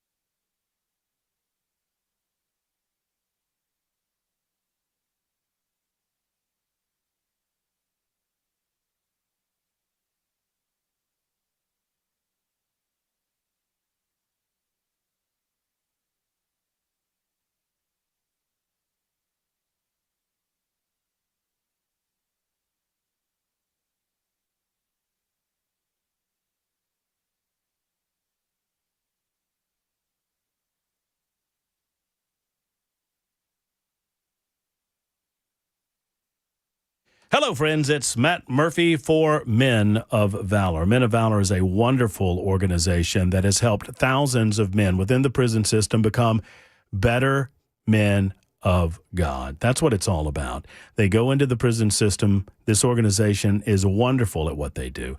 They are learned at what they do. They sit down through discipleship classes, through Bible study. They bring men closer to Jesus Christ, and in the process, they make them better men on this earth, and they save their lives, their eternal souls. That's what it's all about at Men of Valor, helping become better members of communities where these individuals are going to get out, right? I mean, over 90% of the men in prison systems obviously get out of that system. And what type of men do you want? Do you want givers? Do you want takers? Men of Valor, they're wonderful takers, wonderful givers, I should say, and they are no longer takers. Go to movministry.com. That's movministry.com for more information about our friends at Men of Valor. And I encourage you to give as you can, volunteer if you will, to Men of Valor.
Hello, friends. Matt Murphy for Efficient Heating and Cooling. Obviously, with the temperatures going up and going down, you're probably turning on the AC.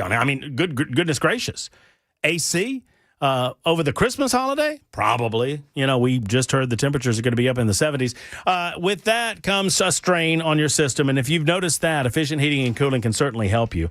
I encourage you to be a part of the Efficient family by calling Jeff Eddy and his team at Efficient Heating and Cooling. Give them a call today or look them up online at efficienthvac.net. That's efficienthvac.net. If you've got issues and you've noticed some of the telltale signs that you need to call somebody, give Efficient a call. Even over the holiday season, they're going to get out jiffy quick. They're going to solve what ails you. If you need a new unit, they'll tell you that. It's the last thing they want to tell you, especially during the holidays. EfficientHVAC.net or call 615-784-4424, 784-4424 for Efficient.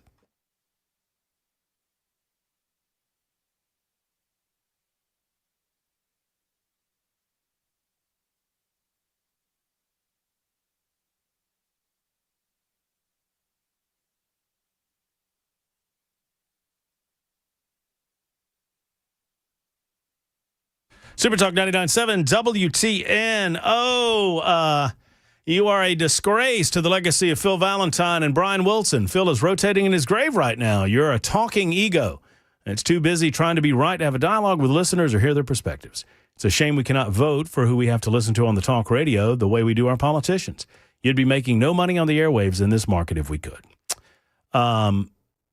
And if you've tried to call 8787, please call back. I think there's an open line available for you right now. Just let me know your name on the super text line, and I will send you right to the front of the line. I'm happy to take any and all telephone calls on any and all subject matter because it is, after all, the First Amendment Freestyle Friday on Monday on Super Talk 99.7 WTN. Just give me a call. Okay? Let's see. Stephen, you were first in line. Go ahead, Stephen. Hey, Matt, can I say Merry Christmas? Yeah, you can say anything you want. Well, you can't say the F word. You can't say that. There's a couple of things you can't say. 99.7 Yeah. WTN. Yeah, but thank you, brother. I appreciate that. Merry Christmas to you. Yeah, man. Yeah, about the Kamala Harris reel you played there, about the Christmas stuff, I just, I really hate to see coconut tree go to waste. They need to put some lights on it and celebrate with the rest of us. Well, you fall out of a coconut tree? Yeah, I remember that one. It's good. Yeah. How dare and you speak Merry Ryan, Christmas? I think we all come to the understanding at some point when we start trying to make sense of all this stuff and we start finding things out. But, you just got to realize, man, that you can't really blame them for trying to bounce back from what they went through. But I just think my personal opinion is the only thing really wrong with Judaism is it needs some Jesus in it. And other than that, they're good people, but they do have a lot of money and a lot of power. So on that one, but on the Epstein, would you guess the percentage of Jews around the world? Do you know, Stephen? I would not even have a clue. I would not even have a clue. Probably a lot because they were kind of around since the beginning of, a lot of stuff. Yeah, look it up sometime. It might surprise you that so few people have control of the world. Oh, well, there you go. That's true in this country, I know. But I wanted to get your take on Epstein. I missed your first hour. I don't know if you was talking about it or not. I know this is going to be a lot of talk going back and forth for the next while probably. But I just wanted to put in my 2 cents on what I've seen so far coming out about the photos that were in the desk of Jeffrey's mansion or whatever it was.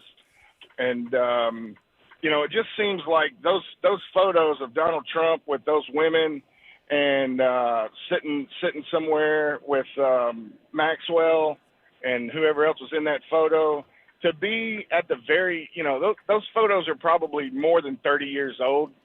And for a pedo like Epstein to have a drawer full of photos, I think there would be some different kinds of photos in that drawer other than Donald Trump being on the very top, kind of right there. So I just feel like almost feel like something was going on with FBI that were going in there and raiding all that stuff and going through that stuff.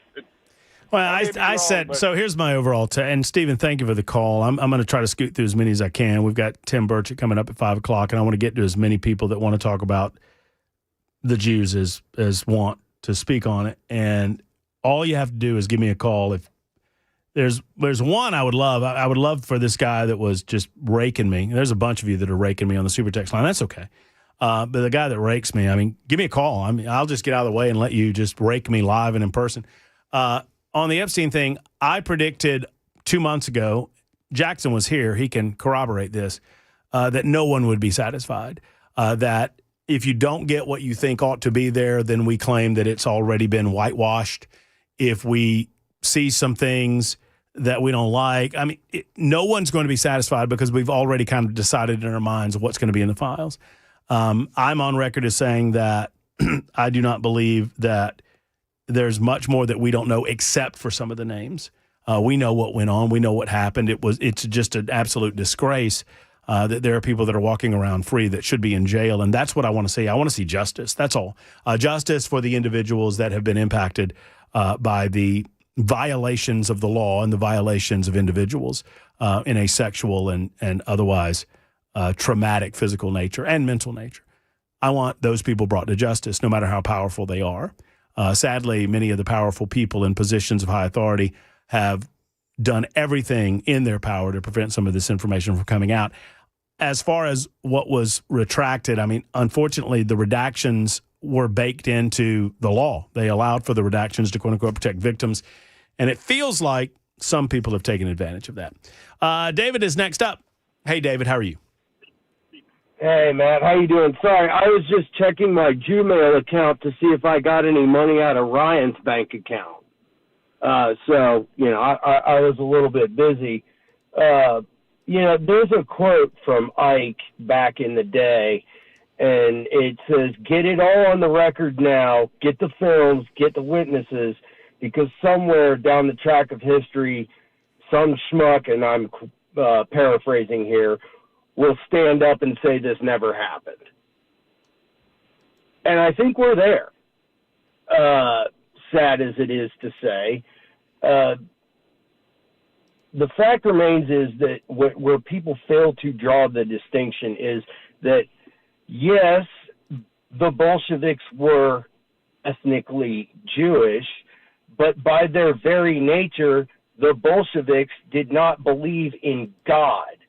So there is a huge distinction between ethnic Jews, and, half of my family is liberal and they are Jewish, and I think they call themselves Jewish just as kind of a, hey, I'm a minority too kind of thing. And then you have religious Jews, and most of the religious Jews that I know are about as constitutionalist as you and I and any other former Tea Party type, MAGA type person. So that, to hear, it used to be that the revisionist history trash was the purview of the left. Sadly, I'm starting to see some of that, a la Nick Fuentes on the right. And as somebody who majored in history, it's more than a little bit frustrating to hear and see. And, I'm with you. I am not, I'm not a Bibi cheerleader. I'm not an Israel cheerleader, nor do I think that we need to wash our hands of Israel altogether. They're an ally no more than the Germans, the French, the Brits, or anybody else. I mean, we have plenty of allies around the globe, and we support our allies, and we don't have to spend large amounts of money. And I'm fascinated with how quickly me saying, look, I mean, my original point was it doesn't have to be Jews are evil, or we've got to give money to the Jewish people, and we got to support, we've got to send material over there, military armaments over there. I was like, there's a middle ground. But as soon as I said that, I immediately start getting the Jews control everything. The Jews are the problem. I mean, I don't understand what people who believe that want the solution to be. Because, Well, the Jewish population around the globe is a minuscule percentage of the population, the global population. It is. And if you believe absolutely and if you believe that minuscule portion of the population around the world controls all of the world's media, and I'm just curious what you want to do about that. What is your solution for that? Well, if you believe that way. And the thing is that with, as you pointed out, but obviously, you're going to have the willfully ignorant. But as you pointed out, obviously, this guy managed to find all the info about how evil Jews are and get on your radio show and issue forth with what he believes are facts. Nobody cut him off. He was able to find the info, but yet the Jews are still the boogeyman, and it would not at all surprise me to these are the type of people like that are the type of people who read Protocols of the Elders of Zion and think it's a legit book. And anybody who knows history knows that it was written by the Tsar. I just think it goes. I just think it's a part of human nature, I suppose. And thank you, David, for the call. I want to get to as many as I can. It's a part of human nature that we want to find some entity, some unexplainable, unseen force to blame any and all issues that we might have. I think you just allow yourself to hand life control over to this unseen force or unseen entity, mental may it be, and I just don't think that way. I mean, what prevents you from accomplishing the things that you want to accomplish in your life right now, today? What prevents you from doing that? What prevents you from getting out and making today a better day? Do the Jews? I mean, I'm asking a sincere question. And a lot of my keyboard warrior friends over on the super text line, y'all call me and let me know. I think special interest money has become a problem in American politics, but I don't think that AIPAC is any greater of a problem than Big Pharma. As a matter of fact, I would argue that AIPAC is much less of an issue regarding special interest money than Big Pharma. Or the teachers' unions, for that matter. Or, hell, NRA. And I love the NRA. And I support the NRA. I support people getting together, American people getting together and pooling their money and utilizing that money to elect representatives that will go to Washington, D.C. and support those things that they believe in. That's called free speech. Special interests are interests, American interests. Now, I understand that many people believe that AIPAC is doing the bidding of Israel and that they are there to create good relations between the nation of Israel and the United States of America. But they're not a foreign entity. At least they're not classified as a foreign entity.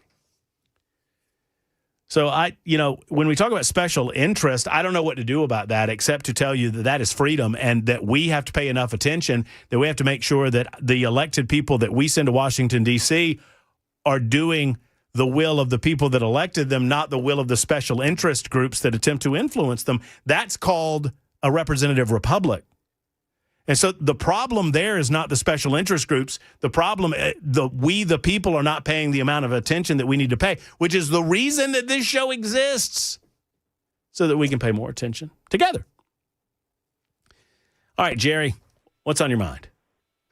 So I'm kind of like the complete opposite. I don't know if you read over the weekend, and I was shocked that the Wall Street Journal admitted this, but Trump is very, very close to collapsing the communists in Cuba and in Venezuela. And it still blows my mind that the media, these communists, especially they call them Democrats, the communists, they still stick up for these people. And a lot of times it's not so much what they are, suppressing it. It's just not even printing the news that needs to be put out there. And anybody who can stick up for, like, the Palestinians, what they did, it's just beyond me. And now we have a chance to finally put an end to communism in Cuba, and there's still nothing but crickets. And like I said, I'll give the Wall Street Journal credit. At least they did print, one little article about it. But it's. I hope they keep it up. I really do, and maybe we can finally get rid of the communists down there. Yeah, I wouldn't be against Cuba being I'm all for free nations. I'm all for individuals voting themselves the representation that they desire. I'm against communism, generally speaking. I'm against socialism, generally speaking. I'm also against a nation building because it, generally speaking, does not work. But if we can do the things so close to our borders that provide a fertile breeding ground for democracy broadly, or a representative republic more specifically, I'm all about it. And I absolutely love it. 615-737-9986, 615-737-9986. Would love to hear from you. 53 after the hour, a lively Super Talk 99.7 WTN.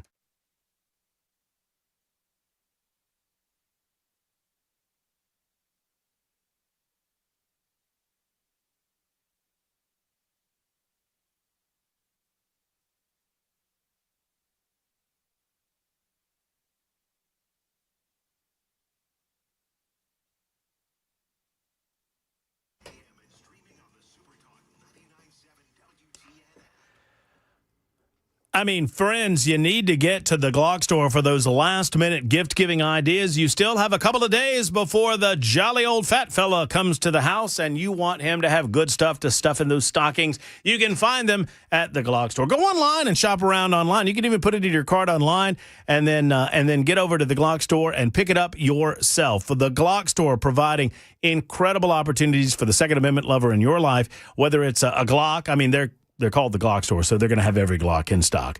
They've got other brand names as well. They've got accessories. They've got clothing options. They've got magazines. They've got ammo. They've got shooting rooms. Rooms, I said, not lanes, rooms, because that's a superior way to train, and you can provide training for the next year for a loved one. Put that in the stocking, and they will absolutely love it. It's the Glock store. Go online at glockstore.com or shoot270.com, or stop by on Airlane Drive, just off of Elm Hill Pike. Elm Hill Pike's just off of Briley Parkway, and Briley Parkway is convenient to everywhere. It's the one and only Glock store.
I'm Ken Weaver with your top stories. Got the full forecast and traffic coming up in 5 minutes.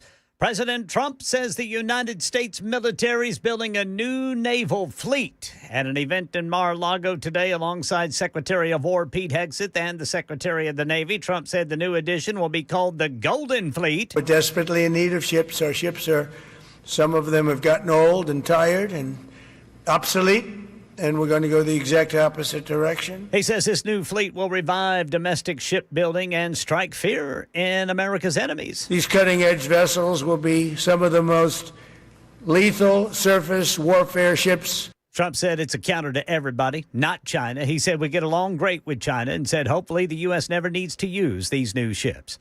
Outside of a federal courthouse in Maryland today, Kilmar Abrego Garcia supporters celebrating after a federal judge extended the order that says ICE cannot rearrest Abrego Garcia until at least after the first of the year.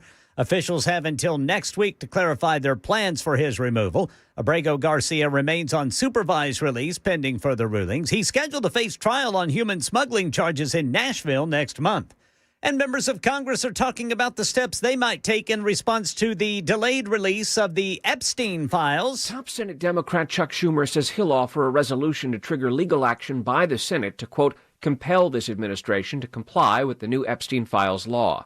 In the House, the bipartisan authors of the Transparency Act say they may draft articles of impeachment targeting the Attorney General or a resolution finding Pam Bondi in contempt of the House. That is Stephen Portnoy reporting from Washington. Cases of the flu are on the rise in some of areas of the U.S., and health experts warn they could get even higher as people gather for the holidays. Right now in Tennessee, the State Department of Health says the Chattanooga area is seeing the most cases of flu-like illness. Middle Tennessee in the moderate range. ABC News medical contributor Dr. Leah Kroll says this latest variant differs from ones from prior flu seasons. That does not mean the vaccine is ineffective. It can still accomplish its mission of reducing your risk for severe illness and complications of the flu. So definitely still worth it to go ahead and get vaccinated, particularly as we expect spread to pick up with holiday travel and get-togethers. Doctors also say taking Tamiflu if you suspect having the flu can keep your illness from getting severe. They were young and they had each other. Who could ask for more at the Copacabana? Singer Barry Manilow posting on his Instagram account today he is battling lung cancer and will undergo surgery. The 82-year-old Manilow, who has sold more than 85 million records, says it was picked up by an MRI he had done after suffering from weeks of bronchitis. Manilow's tour dates are now being rescheduled. He was treated for throat cancer back in 2020. That's the latest news. Traffic and weather next. I'm Ken Weaver, WTN News.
All right, Bellshire got a crash. Broadley Parkway eastbound right there at I-24. Northbound 65, you start slowing down the closer you get to the South Loop downtown.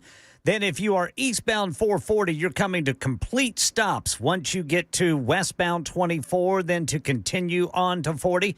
I'm Ken Weaver.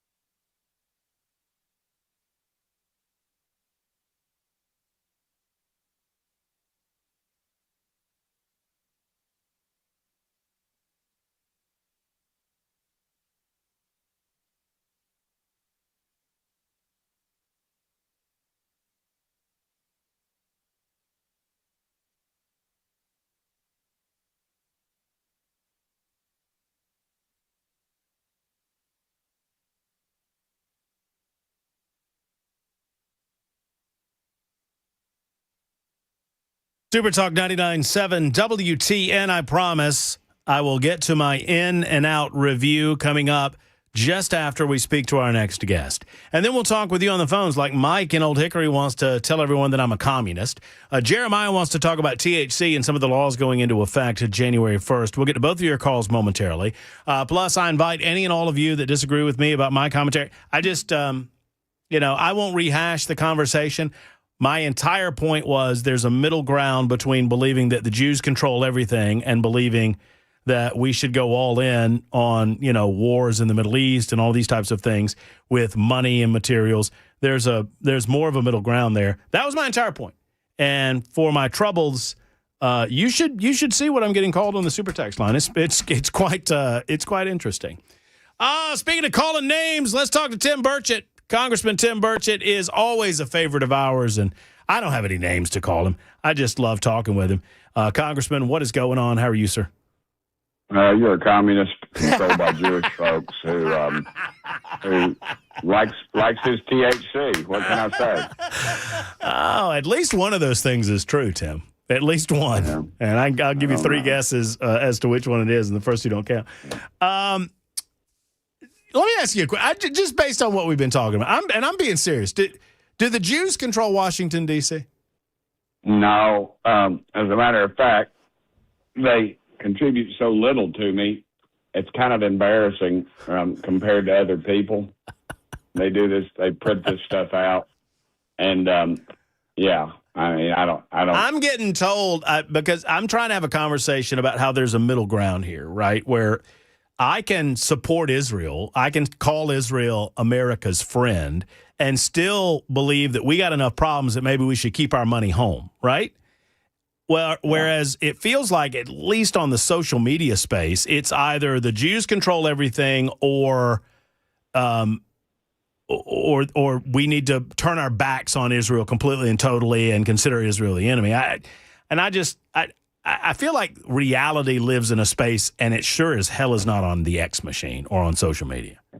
Now, I get aggravated because of all the Jewish folks that don't support Republicans, and like myself, that we've, I think it's just an interesting phenomenon that how many of them are still Democrats when obviously the Democrat Party does not support Israel.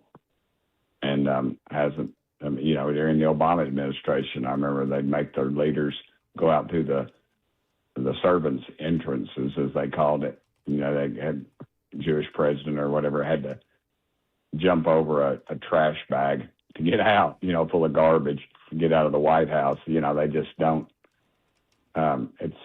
They need to get off that left-wing Democrat bandwagon, because they are not ultimately going to support Israel. Our guest, Congressman Tim Burchett. Tim, what did you think about the release from last Friday? Obviously, the Congress of the United States of America compelled the executive branch to release this information. They did so, at least in part. I think we got what the law called for. I mean, we got a hell of a lot of redactions, not a lot of explanations. I don't think anybody's going to be satisfied about a lot of this. What are your thoughts? No. Well, the Democrats had that thing for 4 years and didn't do anything. I was ringing the bell today at Westtown Mall, and some kid with a mask on started screaming at me about, the Epstein files. I'm like, dude, where were you 4 years ago when I was trying to get a Freedom of Information Act to get it released? I just don't get it. I don't get the whole, these guys just get turned on. The media just turns them, and whatever they say, and then all of a sudden now it's like, oh, Trump's trying to hide this stuff. He's had it for 8 months. He's following the law. Hey, obviously, they wanted it all out. They've had to redact some stuff because there's some ladies that were in there that do not want their names released. And I was in a meeting, closed-door meeting with Democrats and Republicans, and they have just, they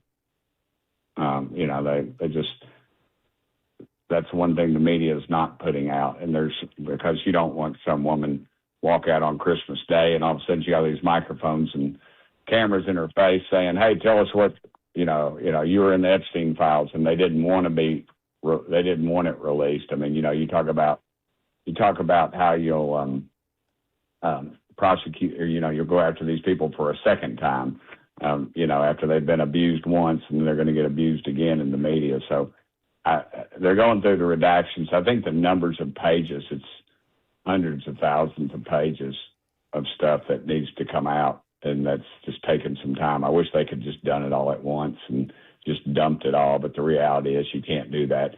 Even your far left newspapers will not release the name of a rape victim, which they shouldn't. Right. And so that's kind of where we're at on that stuff. It's not as fast as I wanted. And are the conspiracy theorists going to holler? I say, heck yeah, they're going to holler. But they should have been hollering 4 years ago. They should have been hollering when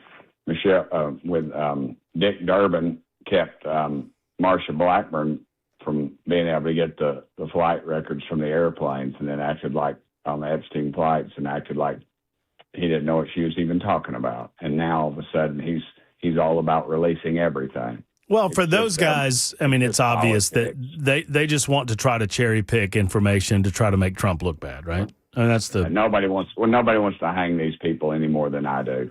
If they're involved with it, hang them. I mean, literally. There's no excuse. But I think you better realize too that abuse of children is a pretty deep area. Mm-hmm. A lot of it goes on a lot more than we realize. And where were all these people hollering when 300,000 people disappeared on the border under Biden? See, even my dog Buzz knows. He's out there barking. Buzz gets it. I know. I mean, yeah. Buzz get Mel. You better watch out. You might have a border crosser over there. Buzz might be alerting Buzz, you. Shut up, Buzz. Damn it. I tell you, that's just. He don't care. I didn't expect a doggy dadgummit today. I figured we'd get a dadgummit or two, but I didn't think we'd get a doggy dadgummit. There's some people that make these dadgummit paddles, and they sent me some swag under the limit where it's all safe, it's all legal, but they sent me some dadgummit swag, like a sticker or something, and they make these paddles for, what is that, pickleball or something. Yeah. Dadgummit. And they heard me on the news, and they want to. Burchett, do you realize that you're a drinking game sometimes on the news where people pick an over-under on the dadgummits, or they I would think so. I just hope they don't do it in the morning when it's early. That's too early to drink. Yeah, you just need to tell us when your evening CNN hits are, and then we'll do shots for every dadgummit. All right, we'll do that. I'll throw an extra one in so y'all can get hammered. Oh, all right. So what is the best thing, considering we got our man in office, the 47th president of the United States of America? What is the best thing, in your opinion, from a political perspective, that happened in 2025? Besides Trump being, is it the border? The border would have to be, because it adds so much, the drugs and the child prostitution and the cartels, and and that's why myself and Senator Mike Lee have put that bill in on the letters of marque, so he can send privateers after those cartels across the border, and we don't have to use our military and not get involved in that type of altercation. But I really think that's got the long-standing. It's going to have an effect on labor. People are going to start hiring more Americans, and there's going to be an adjustment there. It's going to have there goes Buzz. It's going to have an effect on housing because the illegals won't be here in the market. There'll be more housing available, and people will be able to purchase a house hopefully in the future. And when Americans get back to work, I think that's when economically we are really at our highest strength. Tim Burchett, our guest, along with Buzz at the Burchett compound, getting ready for the Christmas holiday. So I ask you what the best thing, and I would agree with you 100%. I think border security, the fact that we have better border security right now, than potentially ever in American history, and we're seeing a cleanup of massive proportions across the United States of America, to the point that, I was going to mention this when you're talking about Epstein. I'm not about to be lectured by a political party that allowed human smugglers and child traffickers to have carte blanche reign in the United States of America. And we've seen just in Memphis, I think the numbers are over 100 now of children that have been found that don't have any parents, believed to be smuggled right there in Memphis, Tennessee. That's a part of that 300,000 figure that we've heard so much about. So I'm not about to be lectured about those people. I do think it's been great work. Yeah, I think we found over 50,000 of them so far. I mean, Tom Homan, he's my spirit animal. I got a picture on Twitter with him a while back. He's pointing at me, and I love him. I mean, he's rough. Again, he's like Trump. I don't even teach him my daughter's dadgum Sunday school class, but I like him in office.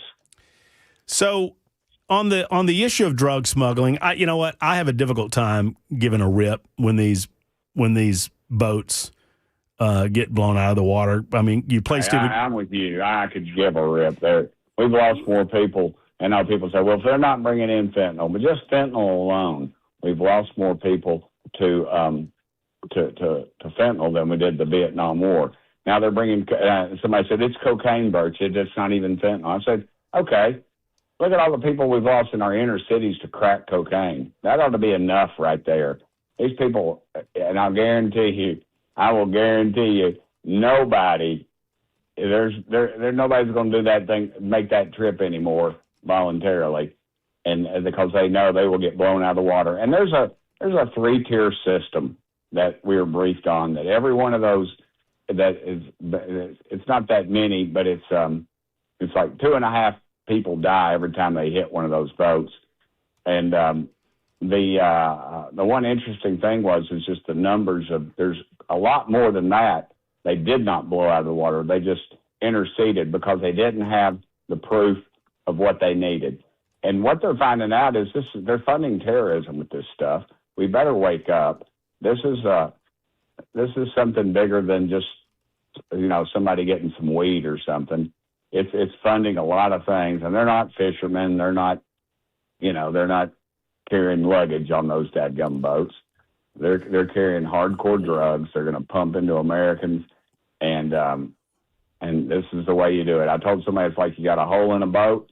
What do? Some people want to bail. Some people just panic and sink, and some people want to plug the hole.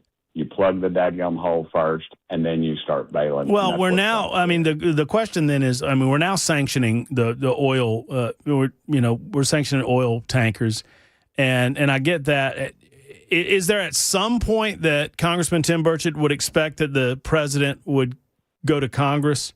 I mean, because it feels like the president is pressuring Venezuela for regime change. And I'm fearful, Tim, and I'm a big supporter of Donald Trump, and I don't have a problem with the cigarette boats getting blown out of the water or whatever they are. But at some point, Congress has to have a say in this, right? Yeah, I believe if we do actually go to war, but Congress never had a say in Vietnam. Congress never had a say in Korea. Congress never really had a say in what went on in the Middle East for the last 20 or so years. So there's a constitutional precedent there, and I think Trump he'll put his toe right up on the line on this thing. But the one problem with Congress is, you remember Soleimani. He was just an evil, evil person, and Trump took him out in the first term. And Pelosi and the rest of the Democrats brought him to task on all that.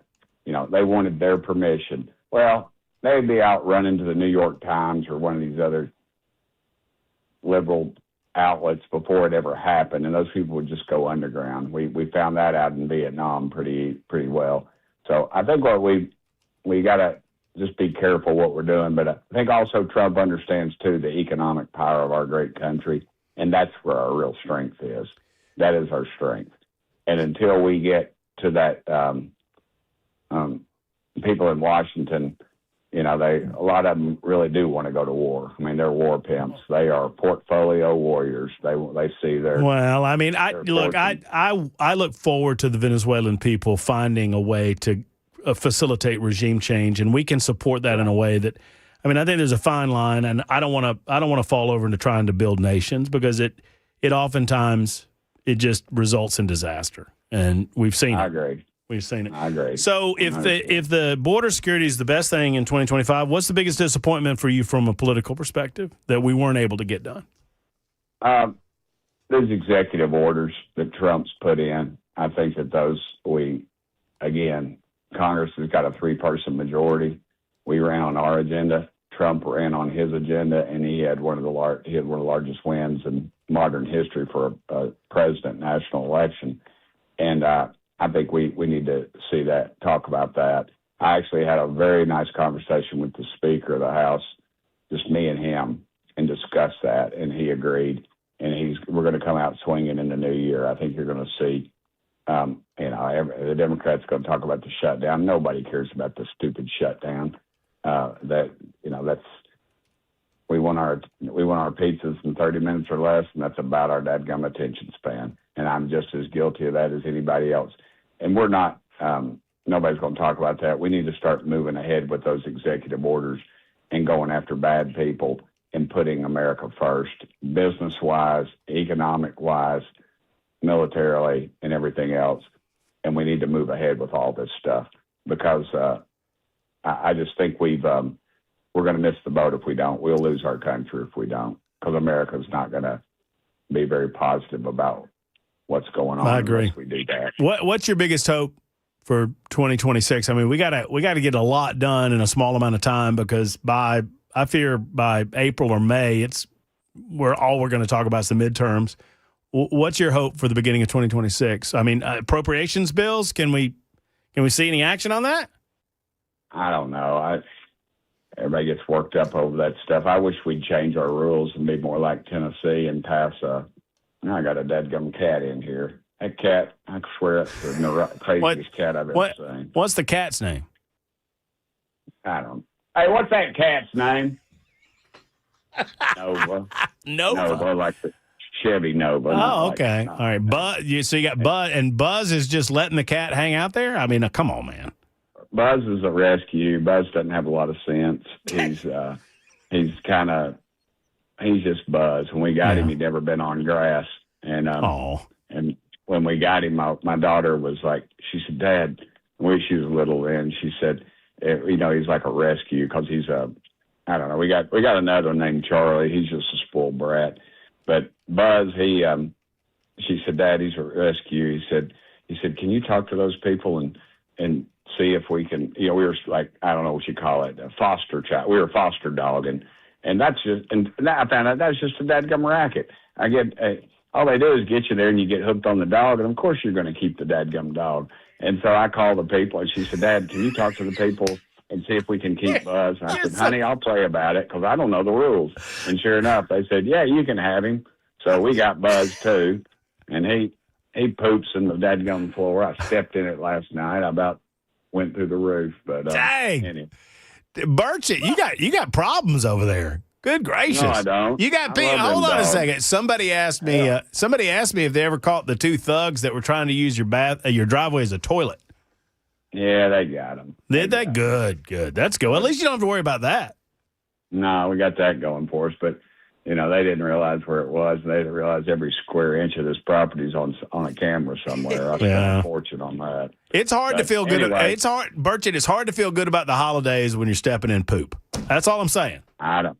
Hey, I'd step in poop in Knoxville, Tennessee every day, instead of walking around in Gucci loafers in Washington D.C. Man, man. I mean, listen. if you got a congressman that loves Washington, brother, you need to get them out of there. You're exactly. Once they get Washingtonized, you got to get them out of there. I've told even the good ones, when they get Washingtonized, they got to go. You're exactly right, brother. They get caught up in all that, and I think I went to 2 Christmas parties this year or something, and I just like the food's terrible, and it's not Tennessee, man. I could walk down there in Nashville and go down there to John Rich's place or Kid Rock's place or any of those places. I could get a better meal than I could at one of these fancy places up in Washington D.C. Look, I've been in that congressional commissary, Tim. Y'all eat pretty good. I need to go with you then, because I don't eat there. If I could, golly, I'm telling you, man, I'm not a fan of Washington. Well, good. Well, I'm a fan of you because you're not a fan of Washington, D.C. And what I'm a fan of in 2026, you got to get over here in studio, spend about an hour with us, because I got people wanting us to spend like 30 minutes on aliens, and then we got all the other stuff to talk about. So just let's find a time. Next time you're over in Nash, let me know, brother.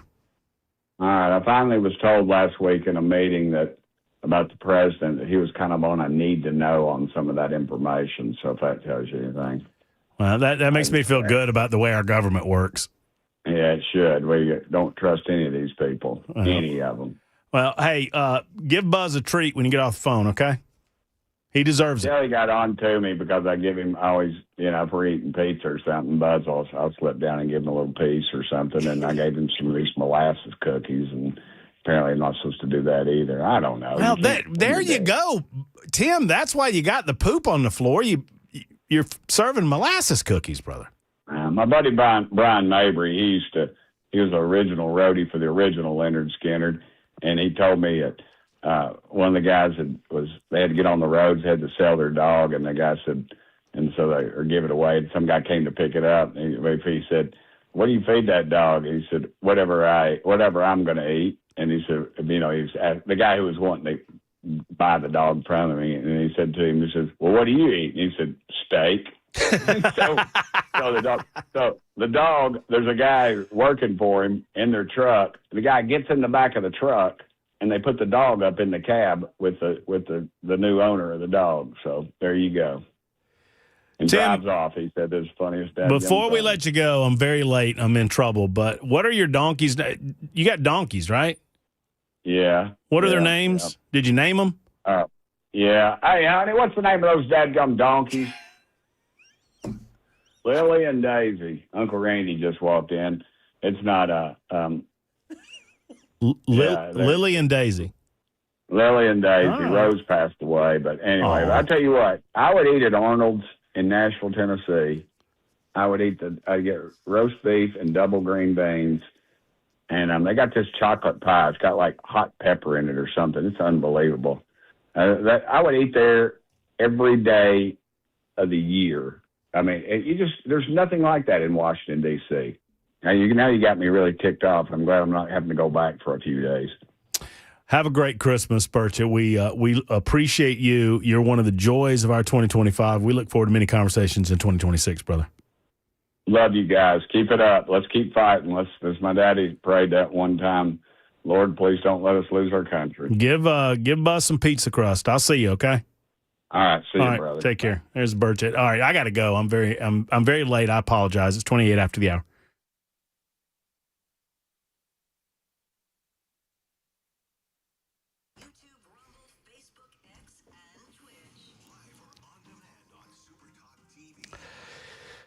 All right, there's a day or two left, and if you've got holiday needs, right, you look in the cupboard and you're getting ready to bake that delicious pie or bake that delicious cake or whatever you're doing, and you don't have the thing that you need to do it, get to Savory Spice and stock up. You got a couple of days, folks. Maybe you got some time off. Get down to Franklin, just off the square. You'll smell the delicious aromas. You'll stock up on all of your needs for the holidays and beyond at Savory Spice. Plus, last-minute gift-giving ideas. If you have someone that likes to cook or enjoys themselves around the kitchen, it's time to get to Savory Spice because you can find all the gifts you need to find right there at Savory Spice and load them up, and you're done. You're done for the holidays. So get down to see them just before Christmas. Savory Spice. Holly and David own Savory Spice. I love the fact that it's locally owned. You keep your money locally that way, and you get a far superior product for no more price. Their prices are comparable to anybody else, and it's better product. 615, give them a call, or better yet, stop by at Savory Spice. I almost gave my telephone number. I don't know why. Savory Spice. Holly and David want to see you in Franklin.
I'm Ken Weaver with your top stories. Got the full forecast and another traffic update here in 5 minutes. President Trump says the United States military building a new naval fleet. The so-called Golden Fleet will be comprised of up to 25 ships, the president said, including 2 of the world's largest battleships. At an event in Mar-a-Lago today, alongside Secretary of War Pete Hegseth and other senior administration officials, President Trump said the new ships will be state-of-the-art and highly lethal. They'll help maintain American military supremacy, revive the American shipbuilding industry, and inspire fear in America's enemies all over the world. Trump said it is a counter to everybody, not China. He said we get along great with China and said hopefully the U.S. never needs to use these new ships. Kilmar Abrego Garcia supporters celebrating a Maryland federal judge's ruling that says ICE cannot rearrest Abrego Garcia, at least for now. Officials have until next week to clarify their plans for his removal. Abrego Garcia remains on supervised release pending further rulings. He's scheduled to stand trial on human smuggling charges in Nashville next month. The Department of Justice facing backlash and criticism after its release of some of the files on the Jeffrey Epstein case. A bipartisan coalition of lawmakers and Epstein survivors say they are outraged by last week's release by the department, where many files were blacked out entirely. Sources also telling ABC News that the DOJ only released a little less than half of what they had on Friday, which was the deadline. ABC News legal contributor James Sample also says some victims' names were unredacted in the files. The Department of Justice failed to comply in the sense that they failed to release the files that they were supposed to release, and they failed to comply in the sense that they failed to properly redact individual names of some of the victims. So other than failing in the affirmative and failing in the negative, they did a real great job here. President Trump signed the bill into law. DOJ officials had weeks to prepare the files for public release. That's the latest news. Traffic and weather next. I'm Ken Weaver, WTN News.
Right now, we have some brake tapping going on. Northbound 65 up to the South Loop. Then looks like the heaviest is going to be northbound North Loop to the Northern Split. And then it is almost stop and go eastbound 24 once you get past 440. I'm Ken Weaver.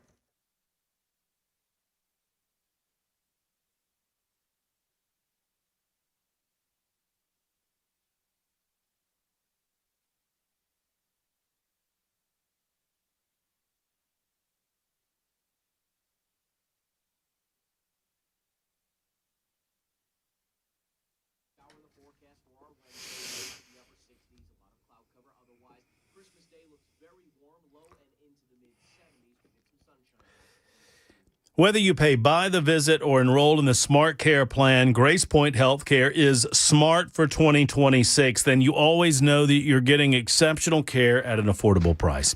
Hey, friends, it's Matt Murphy, and the Smart Care plan is just $99 a month for grown-ups, $79 a month for the kids. And you can pay through your HSA account for the Smart Care plan.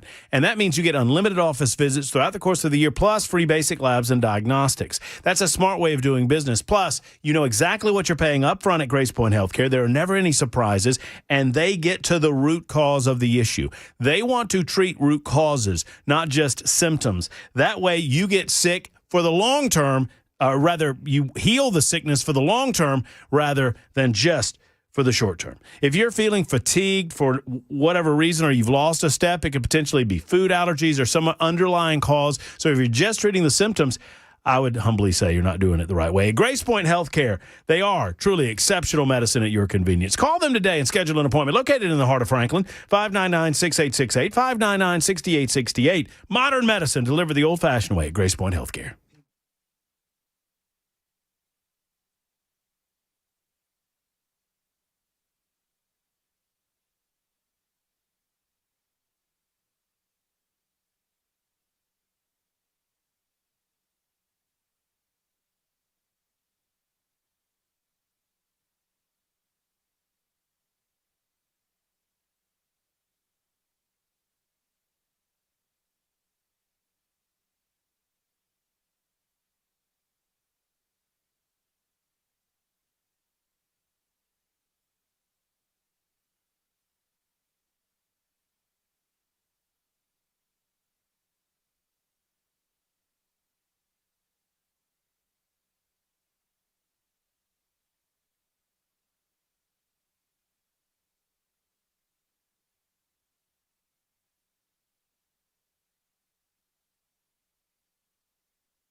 What's going on, swinging gals and swinging cats? It's the Matt Murphy Radio Show, Super Talk 99.7 WTN.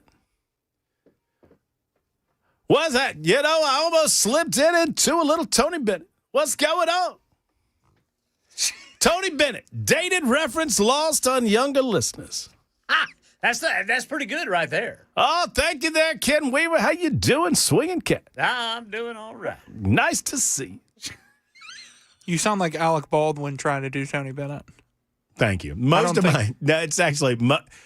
my impersonations end up sounding like the people that sound like if I try to do if I try to do a George H.W. Bush, it just sounds like Dana Carvey trying to do George H.W. Bush. I mean, that's pretty much that's my MO. You know who I'm doing though. I can give you a pretty good Al Gore every once in a while. I've got a bone to pick with you. Uh-oh. Let's pick some bones then. Let's go. Which one of you signed me up for recurring emails from Vanderbilt University Athletics? It was not me. It was not me. Ken Weaver. I didn't do it. It was not. I don't know. There was never a discussion. Something came to my work email that you have given over the air multiple times. Yeah, somebody needs to come to show meetings more often. I've been invited to an exclusive Vanderbilt evening with Dierks Bentley. See there? And I am a member of the Vanderbilt Commodore Club. See, hey Ken, that'll teach him to come to show meetings when we schedule him on it. You don't come to show meetings. You don't tell me when they are. You get signed up for stuff. Oh, we haven't been telling you? Oh. I have your email. No, don't give it out over the air again. I'm not. Truffle.butter. Oh. At AOL.com. Is that not correct? That's correct. Oh, okay. All right. Well, there you go. 615-737-9986. I'm now being accused of being a part of the blue movement in Tennessee. That's very odd. It's been a very odd day. People are very angry. I'm in the holiday spirit. I'm going to talk to Jeremiah real quick, then we'll get to Nincompoops in the news. Jeremiah, thank you for your patience. Thank you for holding in, and I appreciate you. Go ahead. Hey, can you hear me all right, Matt? Yes, sir. I hear you. All right. I don't know if you know this, but in gas stations around Tennessee, you can buy Delta 8, Delta 10, and THC-A right now. And starting January 1st, those products are illegal. But the gas stations and other stores selling it can continue selling them through June 1st. So okay. You can go in and buy the product after January 1st, and a cop can arrest you as soon as you step outside the door. Huh. Does that sound? So possession. So you're saying possession is illegal after Jan 1st? Yes. But the sale is legal until June? Yes. Huh. And weird. That sounds like entrapment or something to me. Well, I mean, if you buy something at a store, you think it's legal. Well, that's right. I mean, yeah, I'll do some sleuthing, Jeremiah. And not that I don't trust you, but let me try to figure out if that's something that the lawmakers have realized or not. I guess they're trying to give merchants an opportunity to eliminate their stock. Yes, the Google's what I got this from. Okay. And they said that the businesses was given permission to, get rid of their stock so they won't go bankrupt. Okay. Well, I mean, let me do some sleuthing on it. Here's what I seriously doubt, Jeremiah. And I understand that this is no comfort because, if it is within the law for someone to do this, it's dangerous. But I have serious doubts that police officers are going to be setting up sting operations outside of the stop and go. Yeah, I'm sure about that, but I have prided myself on doing everything legal since I've had my children and everything else. And this new law, Trump even reclassified marijuana Schedule 3. It's going to take a while, but them doing it like this, I would hate to buy something in a store, get pulled over, and go to jail over something that I bought legally. I'll do my best to look into it to see if they're not trying to figure out a way to repair it. I mean, I think what happened regarding Delta 8s and Delta 9s was was a solution in search of a problem to begin with. And frankly, I think when many Tennesseans recognize that they no longer have the ability to, get themselves a THC gummy or whatever to go to bed, I think they'll eventually convince the General Assembly to reverse course on some of their actions that they've made over the past year. But maybe I'm wrong. I sure hope so. It's Jeremiah, well, thank you for, I feel the same way. I don't believe that which God made should be made illegal necessarily by man because some would abuse it. You figure out a way to punish the abusers or at least to legalize it in a fashion where it minimizes negative impact. Instead, they just do this wholesale thing, and I don't think that's good for anybody, and I don't think that it prevents usage. 8811. Y'all are so funny. Yeah, I get down occasionally because, I'm fascinated. Well, I'm down. I won't say down. Sometimes I'm fascinated with the level of negativity that we have surrounding our conversations, and maybe maybe it's a byproduct of the host. Maybe the host needs to do a little soul searching during the holiday season and get a better humor about him. I don't know. But then I look up and 8811 has said, "Hey, Matt, do you chew on the devil's Jell-O?" I think that's what we're calling gummies now. That's the if you smoke the devil's lettuce, that's one thing, and if you're taking gummies, then you're chewing on the devil's Jell-O. Chewing on the devil's Jell-O. That's pretty good. The devil's gelatin. I think it's time for Nincompoops to the News. Yes, sir.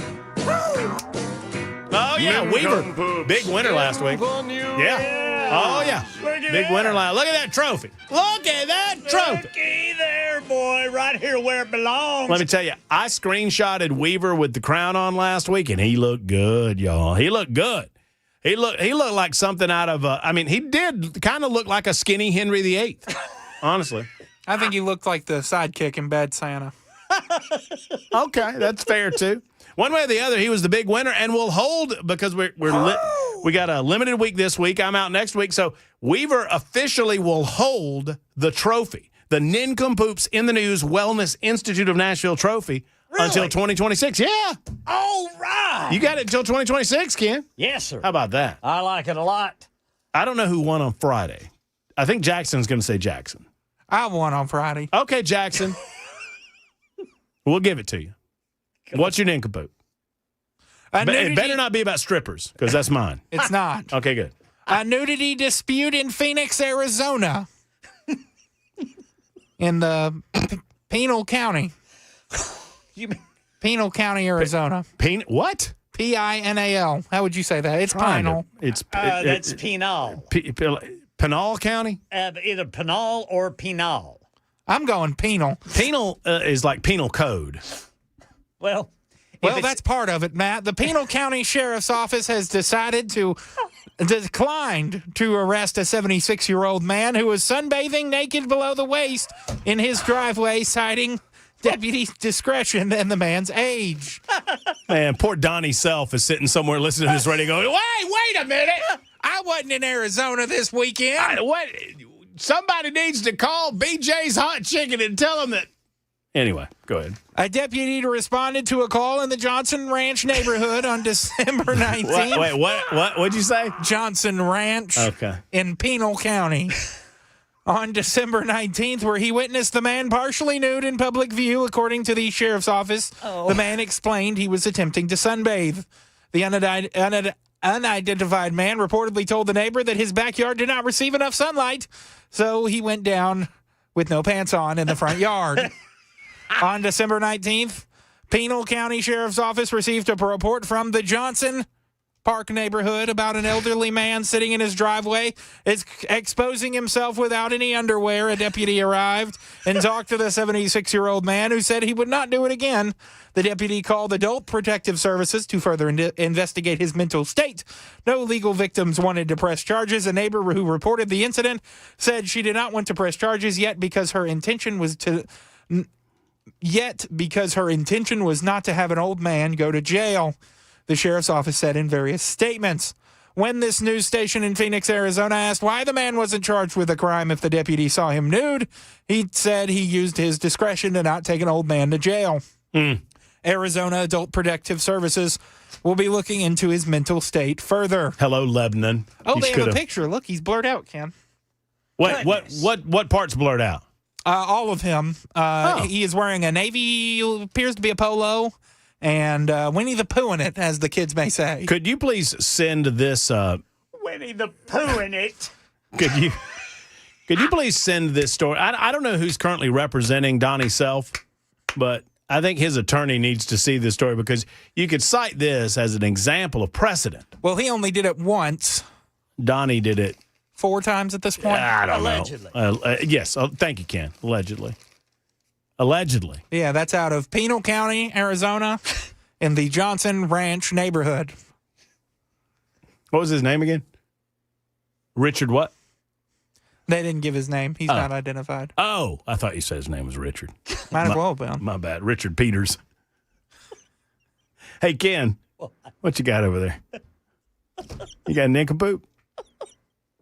Yes, sir. I mean, I can go if you want me to. I'll go. Okay. All right. Florida mom arrested for dunking child in fancy hotel pool in revenge for what kid did to her son. A woman held a 6-year-old boy underwater for several seconds in a pool at a 4-star hotel in Florida after he allegedly bullied her son, according to police. 36-year-old Tiffany Lee Griffith got in the pool at the fancy Gaylord Palms Hotel in Orlando on Friday afternoon, started screaming at the child after he dunked her own 6-year-old son. She then, quote, placed her hands on the victim's shoulders and forcibly dunked him underwater for several seconds, according to police. The boy got out of the pool, quote, visibly upset, bleeding from his nose. Oh, no. And immediately told his parents what happened. Griffith of Fort Myers then began yelling at the victim's mother before leaving the pool area. Witnesses reported that 3 children, including the victim and Griffith's son, were playing in the pool when the splashing became aggressive, prompting the freakout.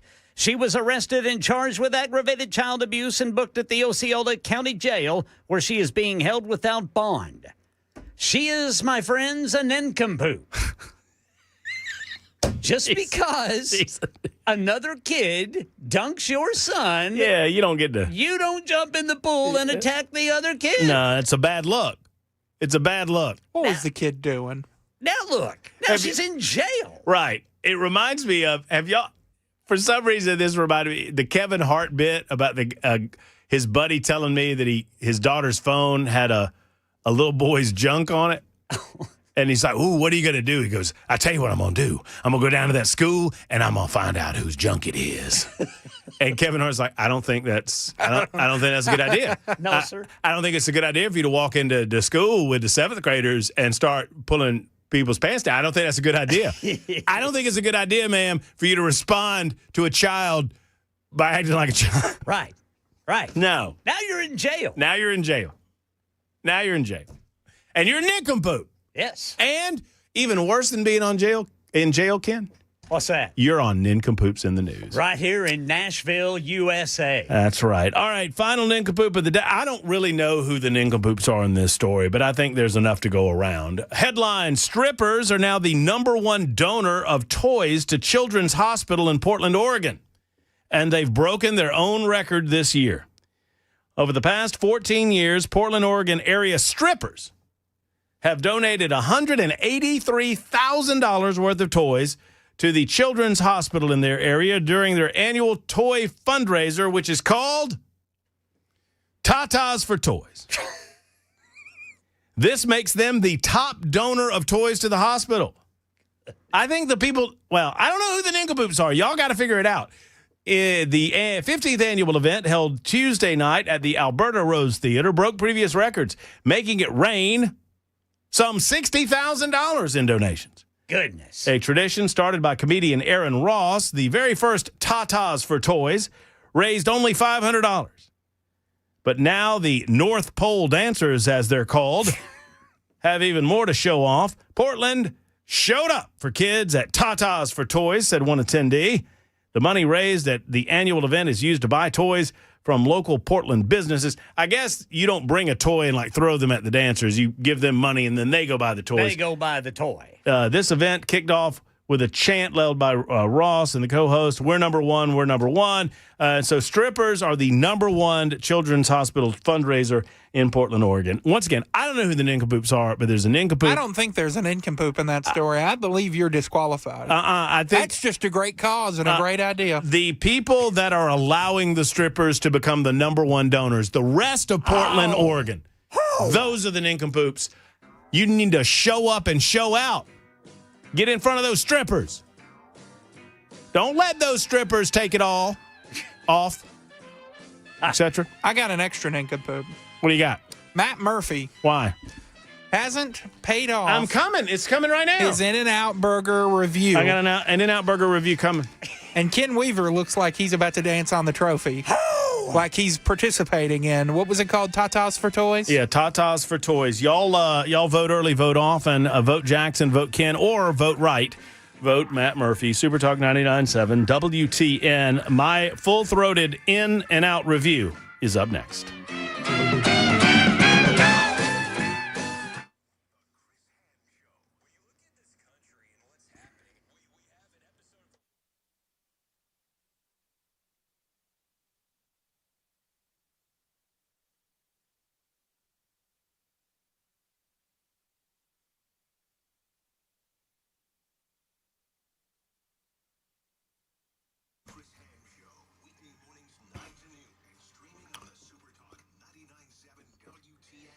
You know, at Defend Systems, they have trained well in excess. This is old copy, by the way. They say over 30 Middle Tennessee schools, training the school teachers and the school officials as to what to do in the unlikely event that you have a security or safety concern. But that number is well beyond 30 at this point. They've consulted on security design and readiness for residential projects, corporate facilities, commercial buildings, and several schools, and they can help you next. At Defend Systems, they are a life safety and security consultation firm based right here in Middle Tennessee. Their goal is to make you as safe as possible and to help you understand exactly what to do in the unlikely event that an active shooter happens, in the unlikely event that you have a security breach. Whether it's active shooter, workplace violence situation, emergency and intruder action plans are available, plus rapid response medical customized to your facility. What it's all about is giving you the tools necessary to understand this dangerously developing world. And they don't pretend to scare you. They don't want to scare you. But hope is not a plan. It's time to get trained. Get trained with Defend Systems. They're the best. DefendSystems.com or 615-236-6484. 236-6484 for Defend Systems. Give them a call or online at DefendSystems.com.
I'm Ken Weaver with your top stories. Got the full forecast, another traffic update in 5 minutes. President Trump says the United States military is building a new naval fleet, the so-called Golden Fleet, to be comprised of up to 25 ships.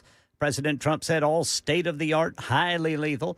At an event in Mar-a-Lago today alongside Secretary of War Pete Hegseth, other senior administrative officials, President Trump said the first vessels to be built will be two of the world's largest battleships. Well, America has built many new warships over the years. They've tended to be smaller and much smaller and not conducive to where we are and where we're going, and peace through strength. President Trump was asked if he expects the oil blockade to force Nicolas Maduro from power in Venezuela. Well, I think it probably would. I can't tell that. That's up to him, what he wants to do. I think it would be smart for him to do that. Then on the Epstein files release, President Trump blamed Democrats and what he called a few bad Republicans for the release of the photos of former President Bill Clinton. No, I don't like the pictures of Bill Clinton being shown. I don't like the pictures of other people being shown. I think it's a terrible thing. Meanwhile, a bipartisan coalition of lawmakers and Epstein survivors say they're outraged by last week's release by the department, where many files were blacked out entirely.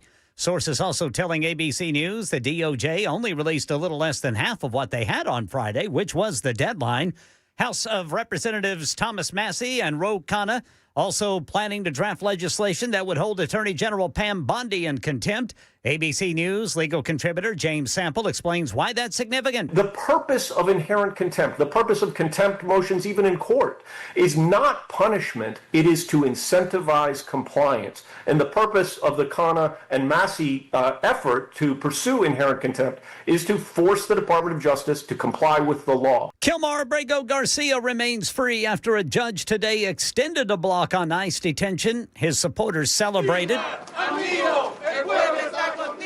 The court ruling his previous detention unlawful because no final removal order exists. The government must submit its plan by next week, with responses actually by December 26th, with responses due next week. For now, Abrego Garcia is under supervision while the case continues. He's scheduled for trial on human smuggling charges next month here in Nashville.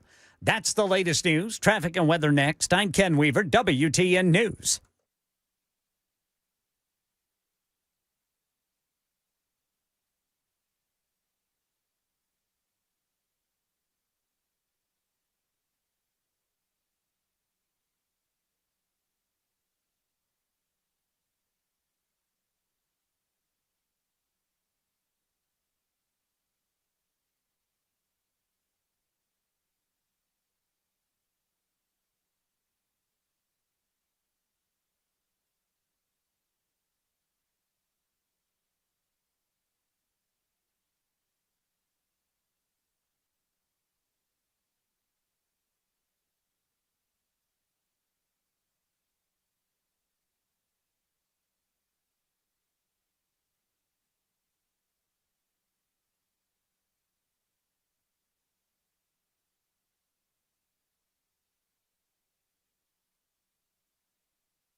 North Loop, we've got a crash. It's going to be just past the 2465 interchange there at 86A and B going northbound.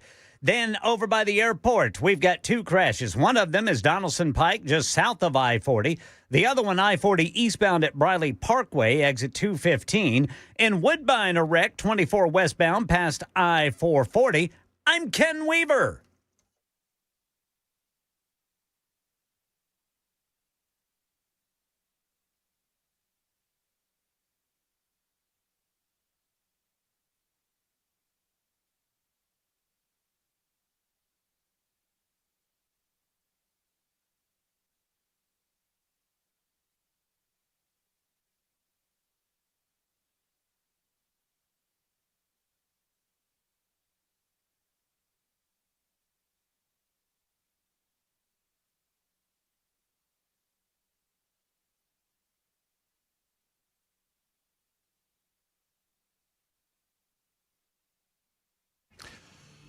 Super Talk 99.7 WTN. My name is Matt Murphy, and this is the Matt Murphy Radio Show. We've already reached the final hour of this Monday edition, December 22.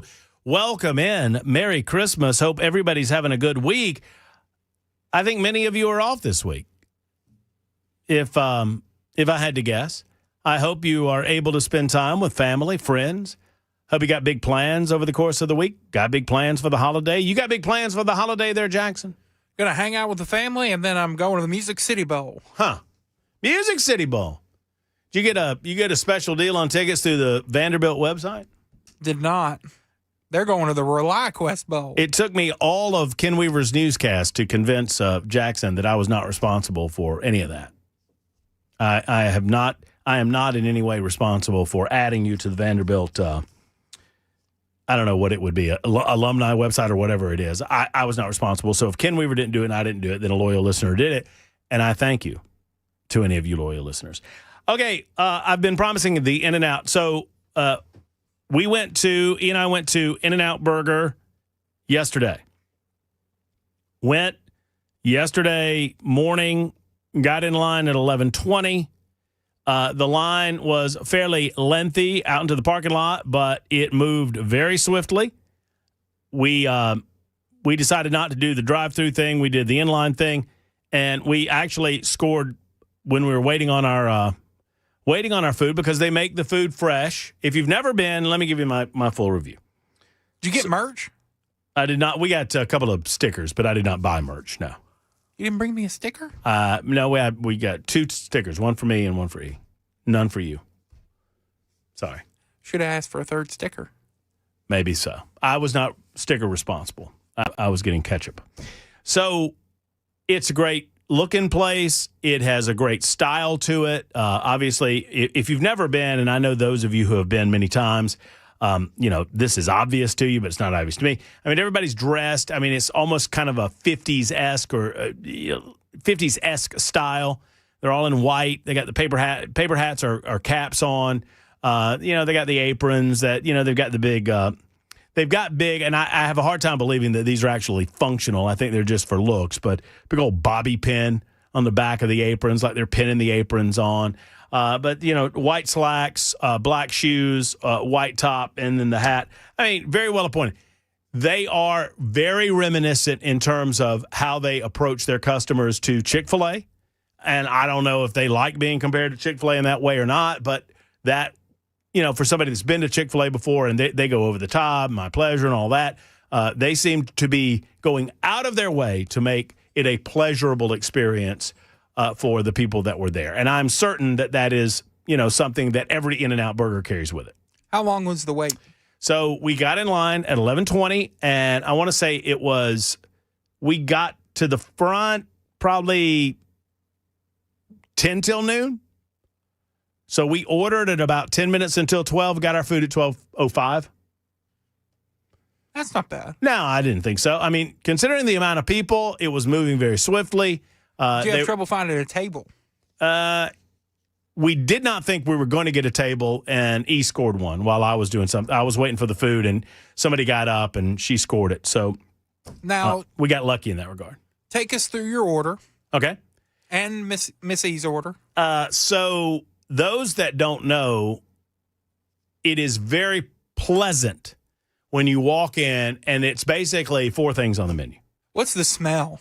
Delicious. I mean, it smells delicious. It smells like hamburgers and fries. The menu consists of double, which is a double patty, double cheese. It's a double cheeseburger, right? Which is what I ordered, what I think most everybody orders. Double, cheeseburger, hamburger, fries. That's it. And milkshakes. And they have shakes. So the drinks. An extra spread. Drink menu. They have the drink menu and all of that. And then I got my fries animal style. And so I got a double with animal style fries and a strawberry shake. E got a double with regular fries and a chocolate shake. Did you get your French fries extra crispy? Okay. So here's the deal.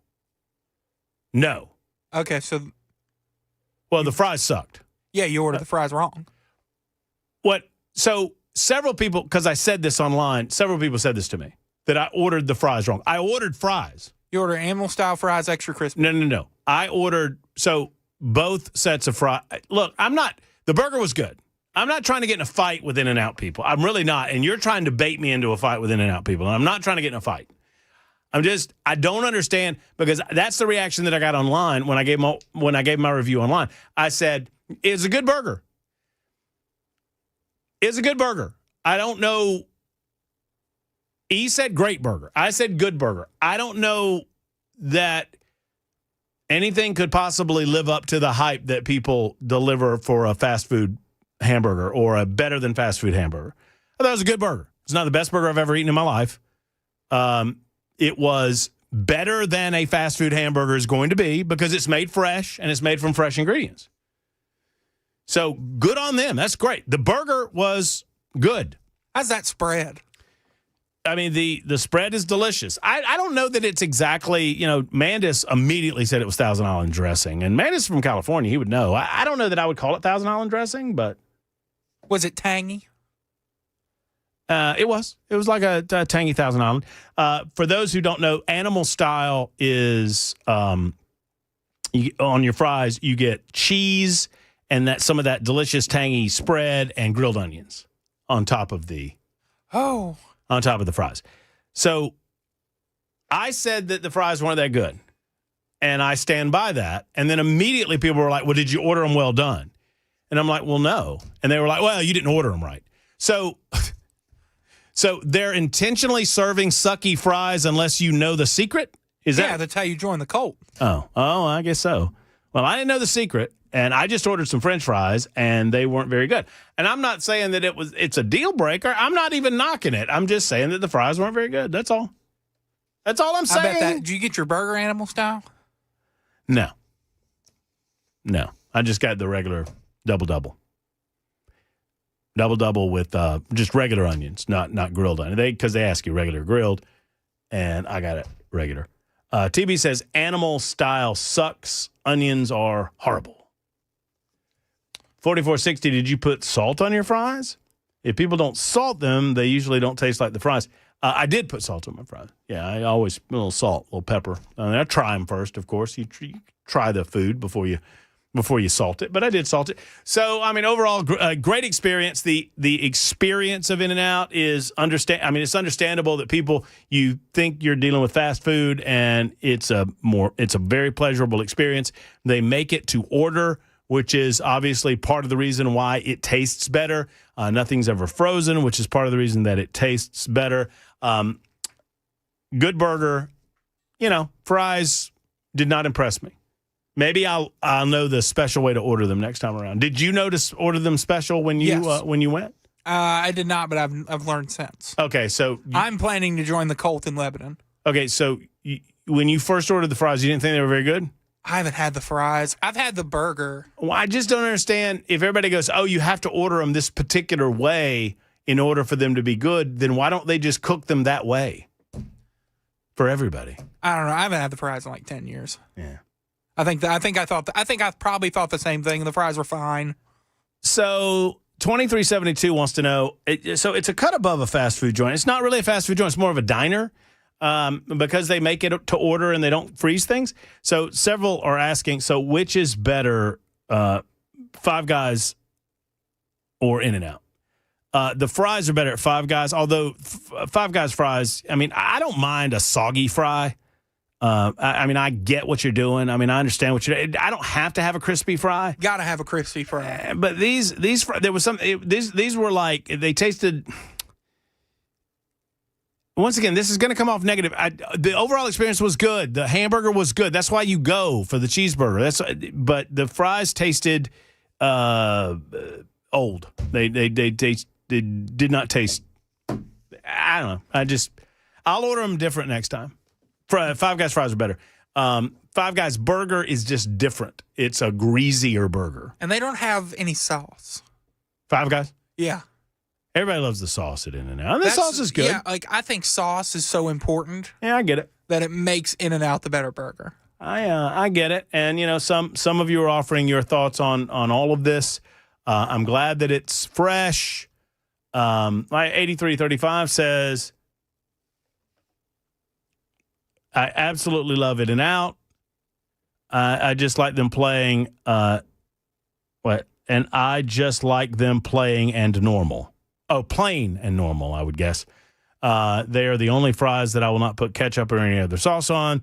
They're delicious and fresh, smoking hot today, but obviously affects the taste buds. Yeah, and different strokes for different folks. Once again, you're listening to a radio show. One of my Murphy maxims of the radio show is we don't make a matter of taste a matter of fact, right? This is a matter of taste. Unless you're a Bulldogs fan. No, that's a matter of fact. The Bulldogs are SEC champions. We're the best of the SEC. That's a fact. It's not a taste matter. But on this subject, he's going to be wearing orange December 30th, folks. I am not. That's not. What do you play? Who y'all playing? Illinois? Illinois. Would it annoy you if I wore Illinois colors? Their color is also orange. So. Oh, really? Well, then I can stay away from that. So good. So I would compare In-N-Out to Shake Shack, honestly. I don't think Shake Shack's that good. I don't think Shake Shack's very good. Have you had Shake Shack recently? I've had it in the last 2 years. Okay. It's not my thing. I mean, I look at Shake Shack as kind of a cut above your standard burger joint. I don't think it's better than Five Guys.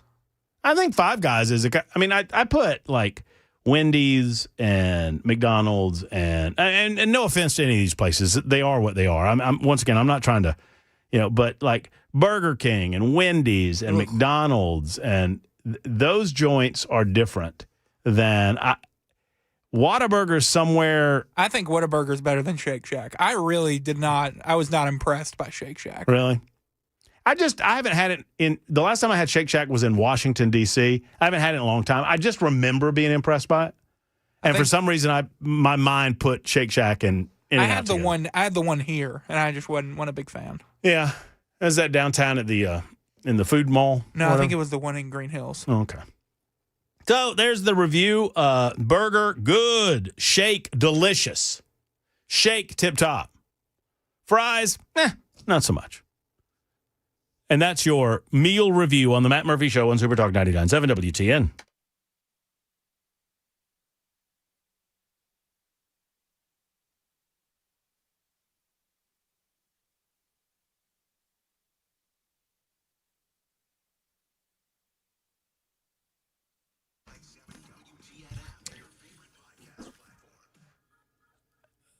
So the last thing you want to hear is that you have the old cracked slab, right? The last thing you want to hear is that you have an issue with your foundation that needs repairing.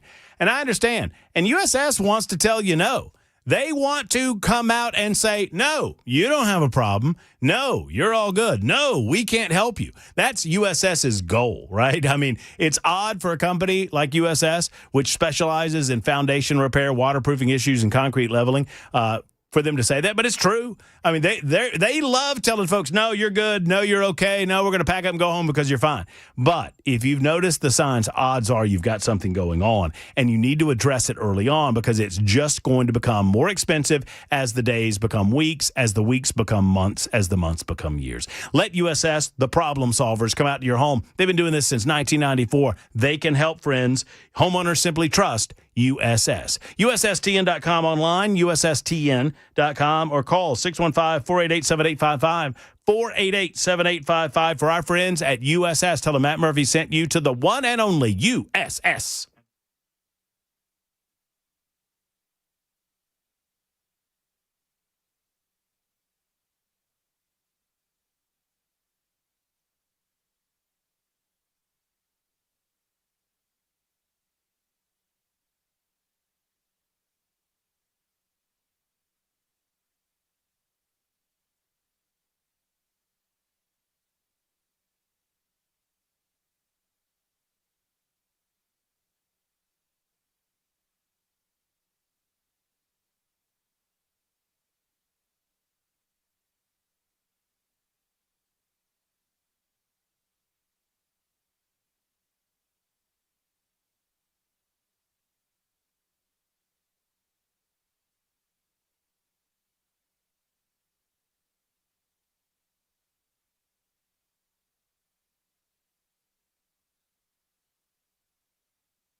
okay, guys, I know you, and I know you've procrastinated, and you've waited to the week of before you figure out what to get the home run gift for the loved one in your life. Genesis Diamonds shines this time of year. The cases are simply jam-packed, full of the best gifts around, and they have a select group of showcases that they have curated just for you and the holiday season. These are 50% off items, and these are fabulous gifts for the family member that needs that special sparkly in their life. You need to check it out. Plus, if you want to go big, they've got 0 interest, nothing down for 60 months, 5 years. And friends, on approved credit, you just divide it by 60, and that is your price every month. You do the math. Everything's affordable at that point. They are non-commissioned at Genesis. They're not trying to upsell you on anything for the holiday season. They just want you to find that right gift for you and the family member. So if she or he or whomever has been talking about something nice, something with a sparkle to it, let's get to Genesis Diamonds. Green Hills and Cool Springs. Till Matt Murphy sent you to Genesis.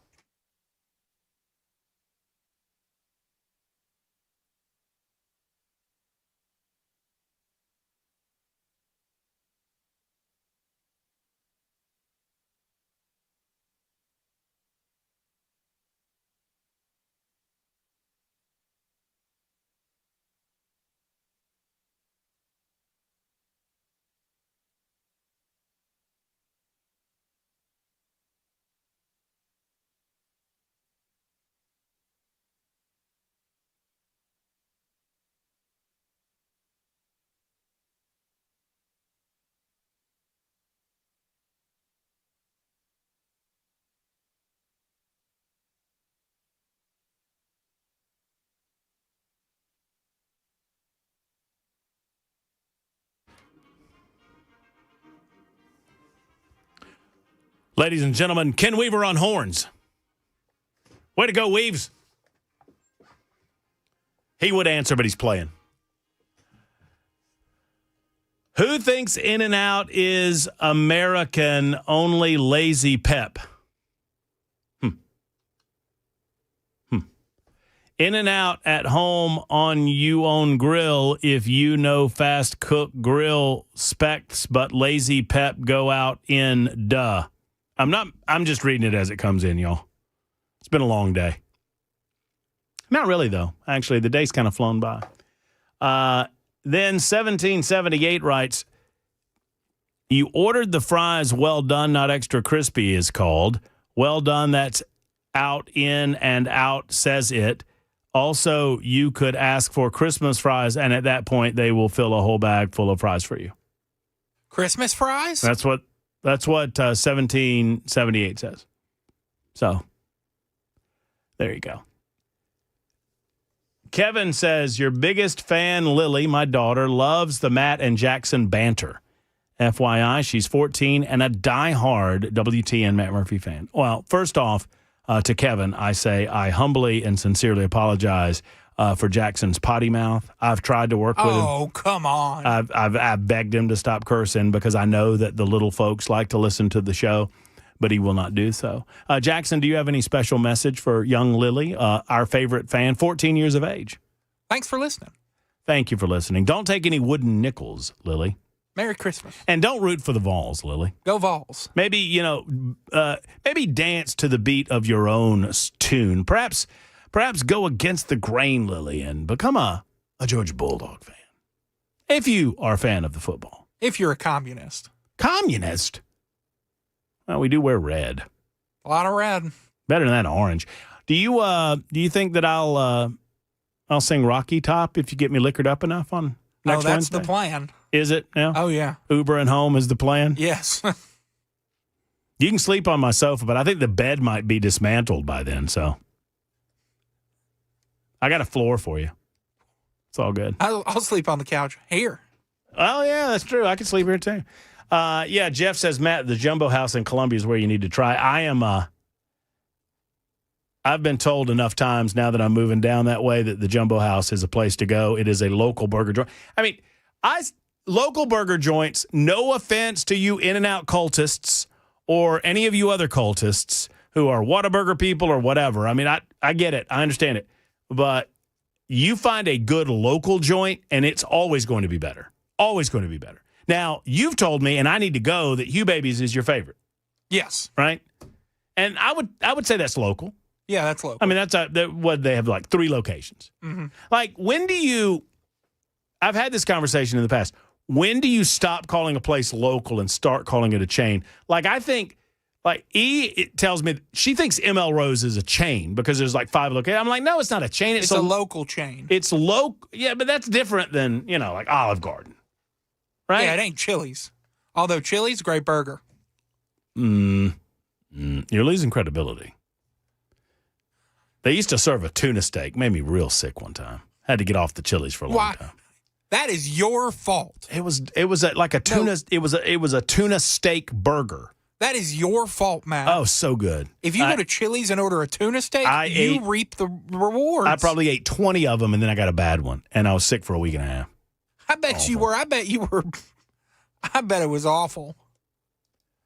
TB says Jonathan's. Now, see, Jonathan's local chain, right? That's a local place that has branched out and provided mold.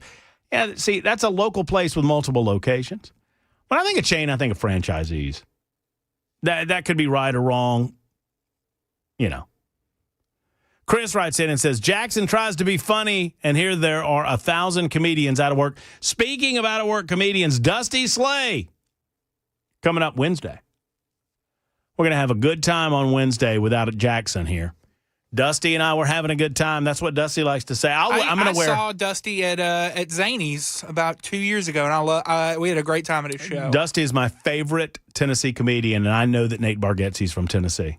And I'm saying it. I'm not afraid to say it. I love Nate. Don't get me wrong. Nate's a great guy, but Dusty he just makes me giggle. I mean, that's where I come from, man. That world growing up in a trailer park. And he's coming around this Wednesday. I don't know the exact time yet. But he has committed to being here on Wednesday at some point, so we can't wait on that. And I'm sorry that you will not be here. I'm sure that Dusty will miss you. I'm a big Dusty Slay fan. I hate that I'm missing that. Oh no, it's gonna be good. Have you seen Wet Heat yet? Not yet. Oh, it's good. Funny. All right, we'll get back to content in just a moment. Jonathan Skrmetti. I think AG Skrmetti was on with Dan Manis, the Nashville's Morning News this morning. They are suing a gaming company, online gaming. I was kind of out of the loop on this. I don't have the kids. But if you do, you need to listen up at Super Talk 99.7 WTN.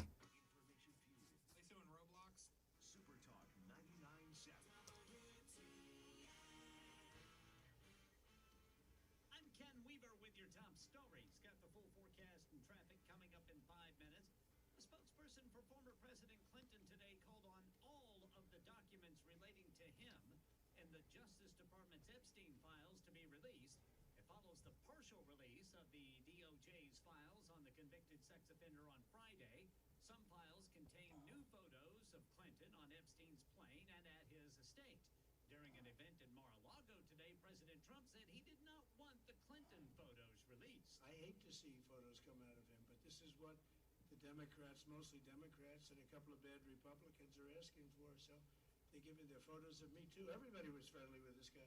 Kilmar Abrego Garcia will stay out of ICE custody through the end of the year. Those are his supporters after a judge extended a restraining order after ruling his detention was unlawful. The government must...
The Wellness Institute of Nashville can help you if you hurt, friends. And if you want to find a more natural way to solve your pain problems, I encourage you to go to the Wellness Institute of Nashville, or at least give them a call and let them talk to you about what they can do for you in 2026 to make that pain go away in a more natural fashion.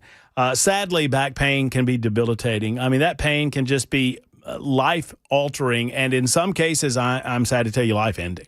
I mean, people just lose their lives, lose the ability to live their life because of the pain. Well, what if I told you that you didn't have to pop pills all the time? You didn't have to maybe put the needles in you to block the pain, and you don't have to consider surgery. There is another way, and that way is through spinal decompression techniques. And now they have the HydroWave. The HydroWave stimulates stem cells for cellular healing, repair, and restoration with no surgery, no needles, no injections, no downtime, and they are the first and only office in the state of Tennessee to have this new technology, the HydroWave. Ask them about it when you make the call to the Wellness Institute of Nashville. Not only are they great people, not only are they good folks with an incredible heart that can alleviate your pain, they're also the sponsor of the Nincompoops in the News Award, presented weekly on Super Talk 99.7 WTN. Give them a call at 615-246-5009, 246-5009, or online at painisbad.com.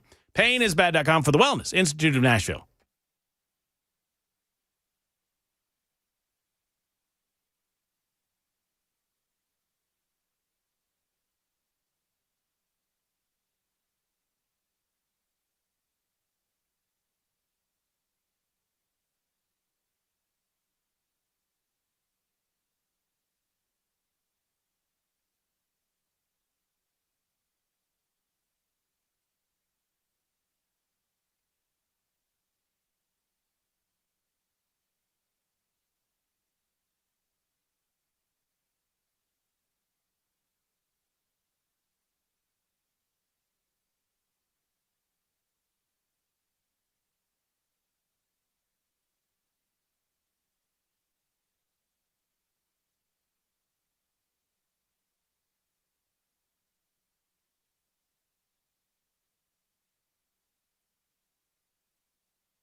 Super Talk 99.7 WTN. Merry Christmas. It is 39 after the hour. We're going to get to your calls momentarily. Lee wants to talk about crazy people, and I'm digging that. Speaking of people who think that people are crazy, several people think you're crazy, Jackson. Number one, 2415 says, only a Vols fan would go to Chili's and order a burger. What are you ordering at Chili's? I'm just a messenger. I don't know. I mean, I'd order a burger at Chili's. I order tuna steak at a Chili's. Yeah. So I'm not one to ask. I don't know. So if they're saying only Vols fans have the sense to know where they are in the casual dining space. Thank you. I appreciate that comment. I know it wasn't the sentiment, but I appreciate it.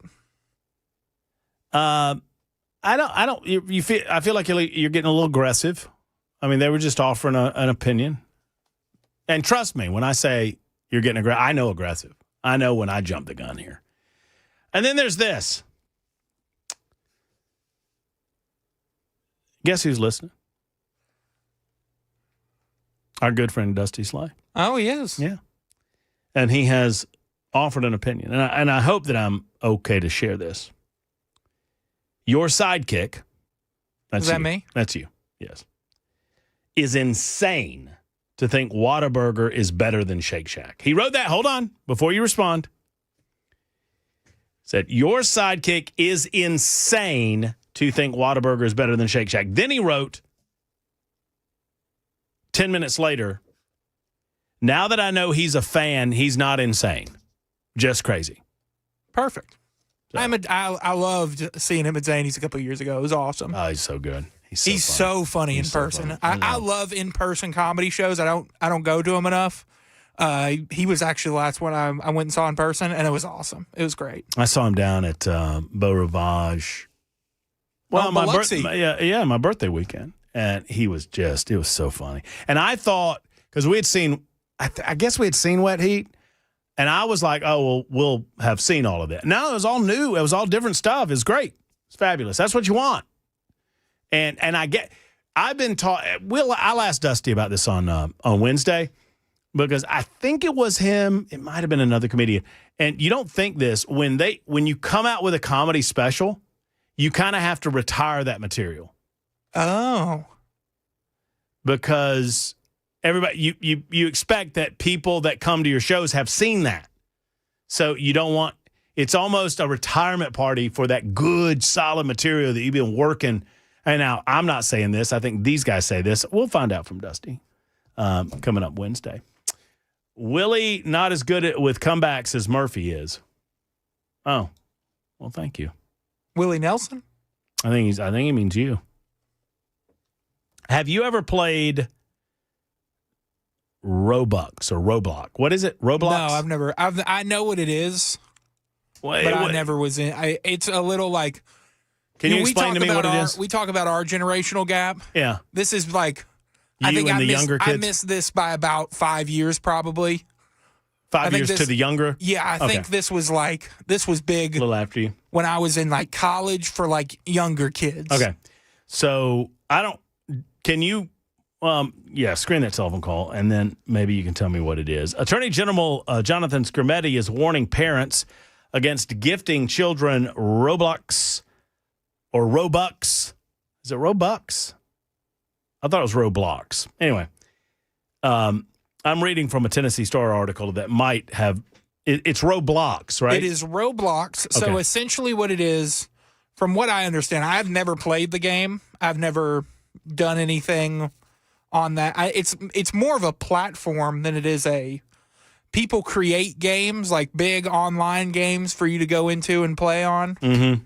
And it's just like a big online server where you play different types of games. Okay.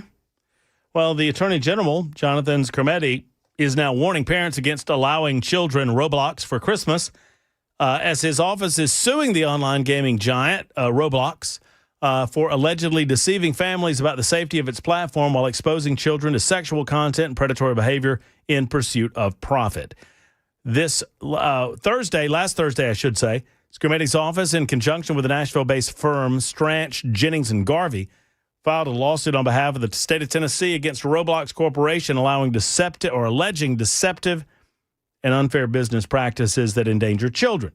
The lawsuit, filed in Williamson County Chancery Court, claims Roblox misleads parents and the public by portraying its platform as safe and family-friendly while prioritizing profit over child safety in an online environment where predators can easily target minors. It is one of the largest gaming platforms in the world. More than 2/3 of Roblox daily active users are under the age of 16. That, according to the complaint. The gaming platform offers repeated assurances that protecting children is a top priority. The lawsuit alleges that Roblox operates a massive, unsupervised digital space where adults and children interact with minimal oversight, creating extensive opportunity for exploitation and exposure to inappropriate content. Well, I mean, couldn't we say that about the internet? I mean, look, I'm not against this. At the same time, whose job is it to keep inappropriate content away from their kids? Away from kids. Is it the government's job or is it your job? Isn't it your job?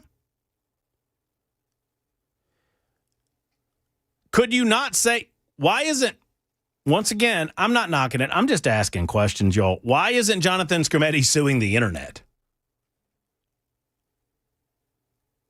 I mean, unsupervised kids can jump on there and do a lot of damage.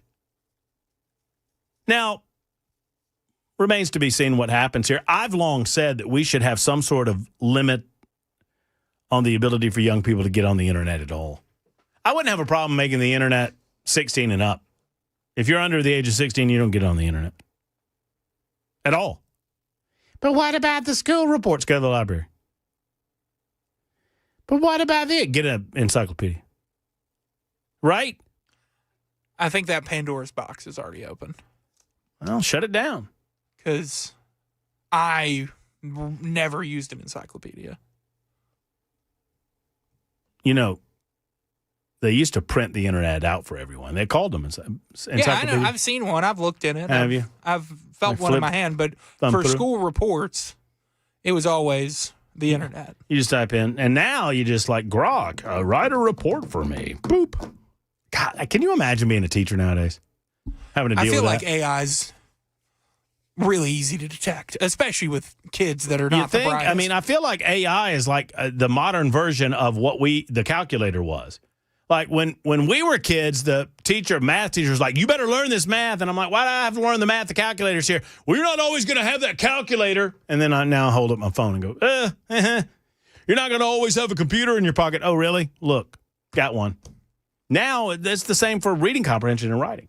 Lee is next. Hello, Lee. How are you? I'm fine. Good. What's on your mind? Hey, I hadn't talked to you since Kirby finally beat Alabama. Didn't beat Nick Saban, but he finally beat Alabama. He beat Nick Saban once. Yeah. Oh, okay. Really? Anyway. Yeah, I mean, he beat him in the national championship game. Yeah. Oh, you're right. I forgot that. That damn. But only the one time. Yeah, it was only the one time. Anyway. I've got 11 grandkids, and 8 of them was all fans of Roblox. But I was born so early in the early 60s that I didn't understand what Roblox was. But it didn't corrupt any of them that I know of in college. Grandkids, so...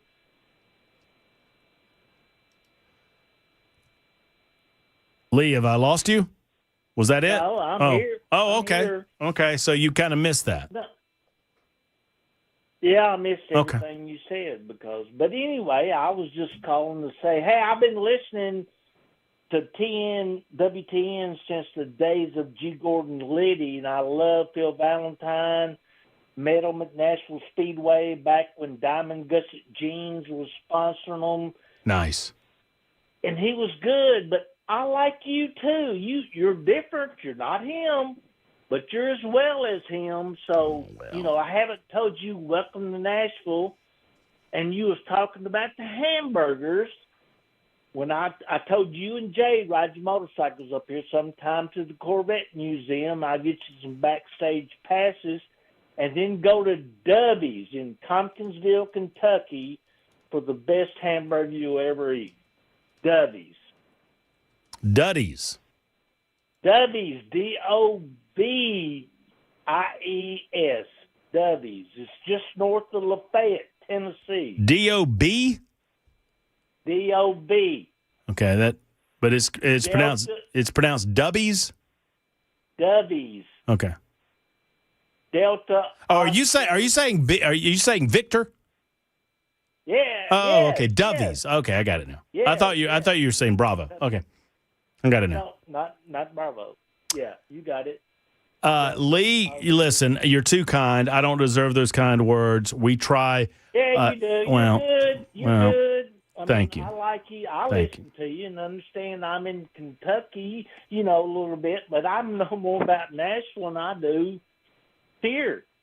And I was born in Russellville, Russellbille, no P in Russellville.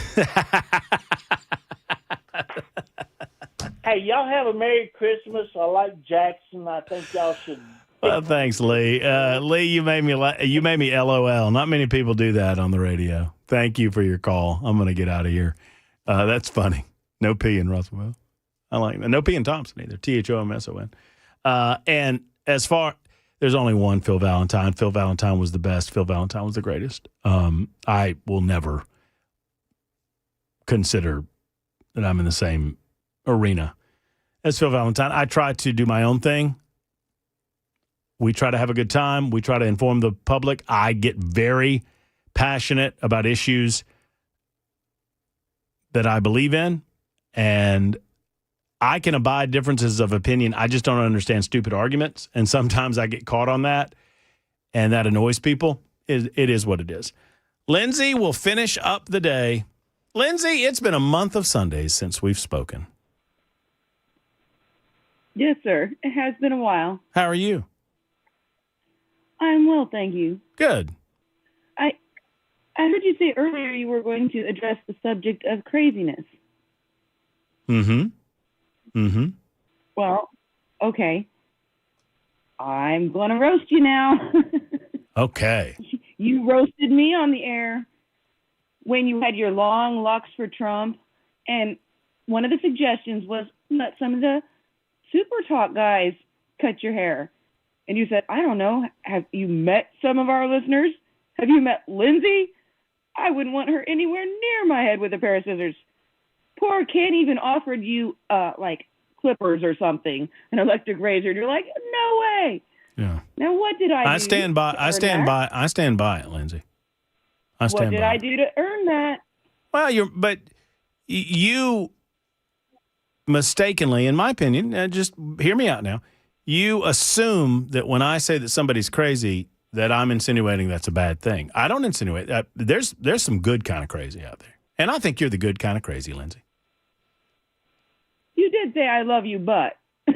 I mean, you're a good kind of crazy. That was worse than the pink blanket incident. Look, I mean, some of the most boring people on planet Earth are the sane ones, right? I mean, I think we've all got a little crazy in us. Some of us, and I include myself in this number, just we're willing to allow our freak flag to fly, as they say. Fair enough. All right. Merry Christmas. Merry Christmas, Lindsay. Lindsay normally hangs out on the chat line on the YouTube channel. Now she's coming on the radio. I love hearing that. Thank you for being with us. And we've got maybe another small little segment to go as we continue on the Matt Murphy Show on Super Talk 99.7 WTN.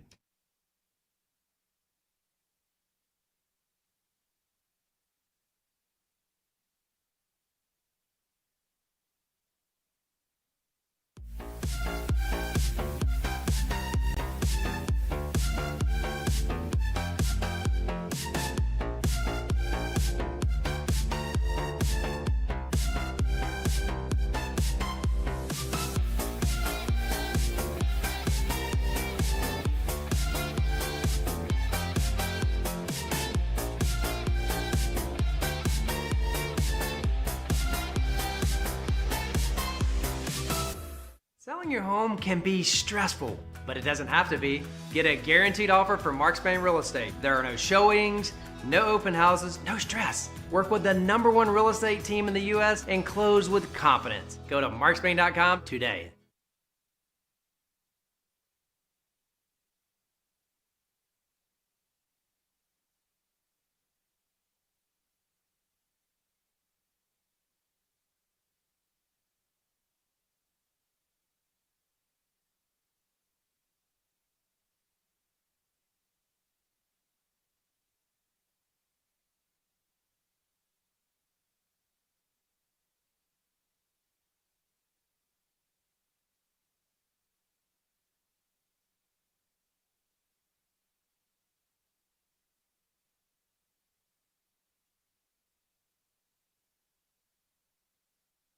Hey, this is Pastor Al, and join us on Super Talk 99.7, Sunday evenings from 7 to 8. We're going to look at the news from a biblical perspective. I'll be home for Christmas. You can count on me. I'll be home for Christmas, if only in my dreams.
Hello, folks. Matt Murphy for Cover Nash. Shane Ring and Cover Nash have been begging you for the last month or so to go ahead and do a check on your health insurance because you might get some surprises come 2026, friends. And the last thing you want when it comes to your health insurance, surprises, because those surprises are oftentimes increased premiums, increased deductibles, and you don't need to do that. You need to call Shane Ring and let him fix it.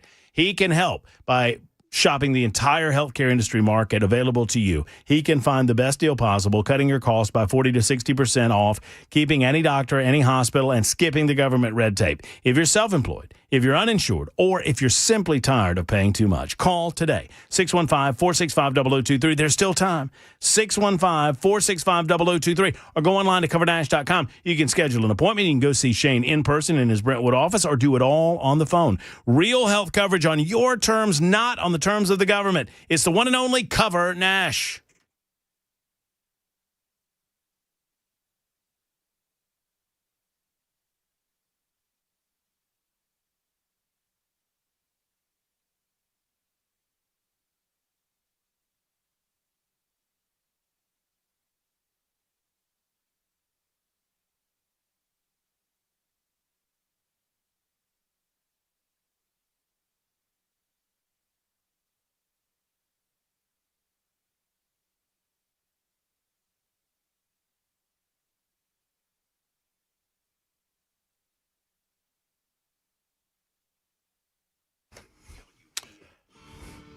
Hey, real quick.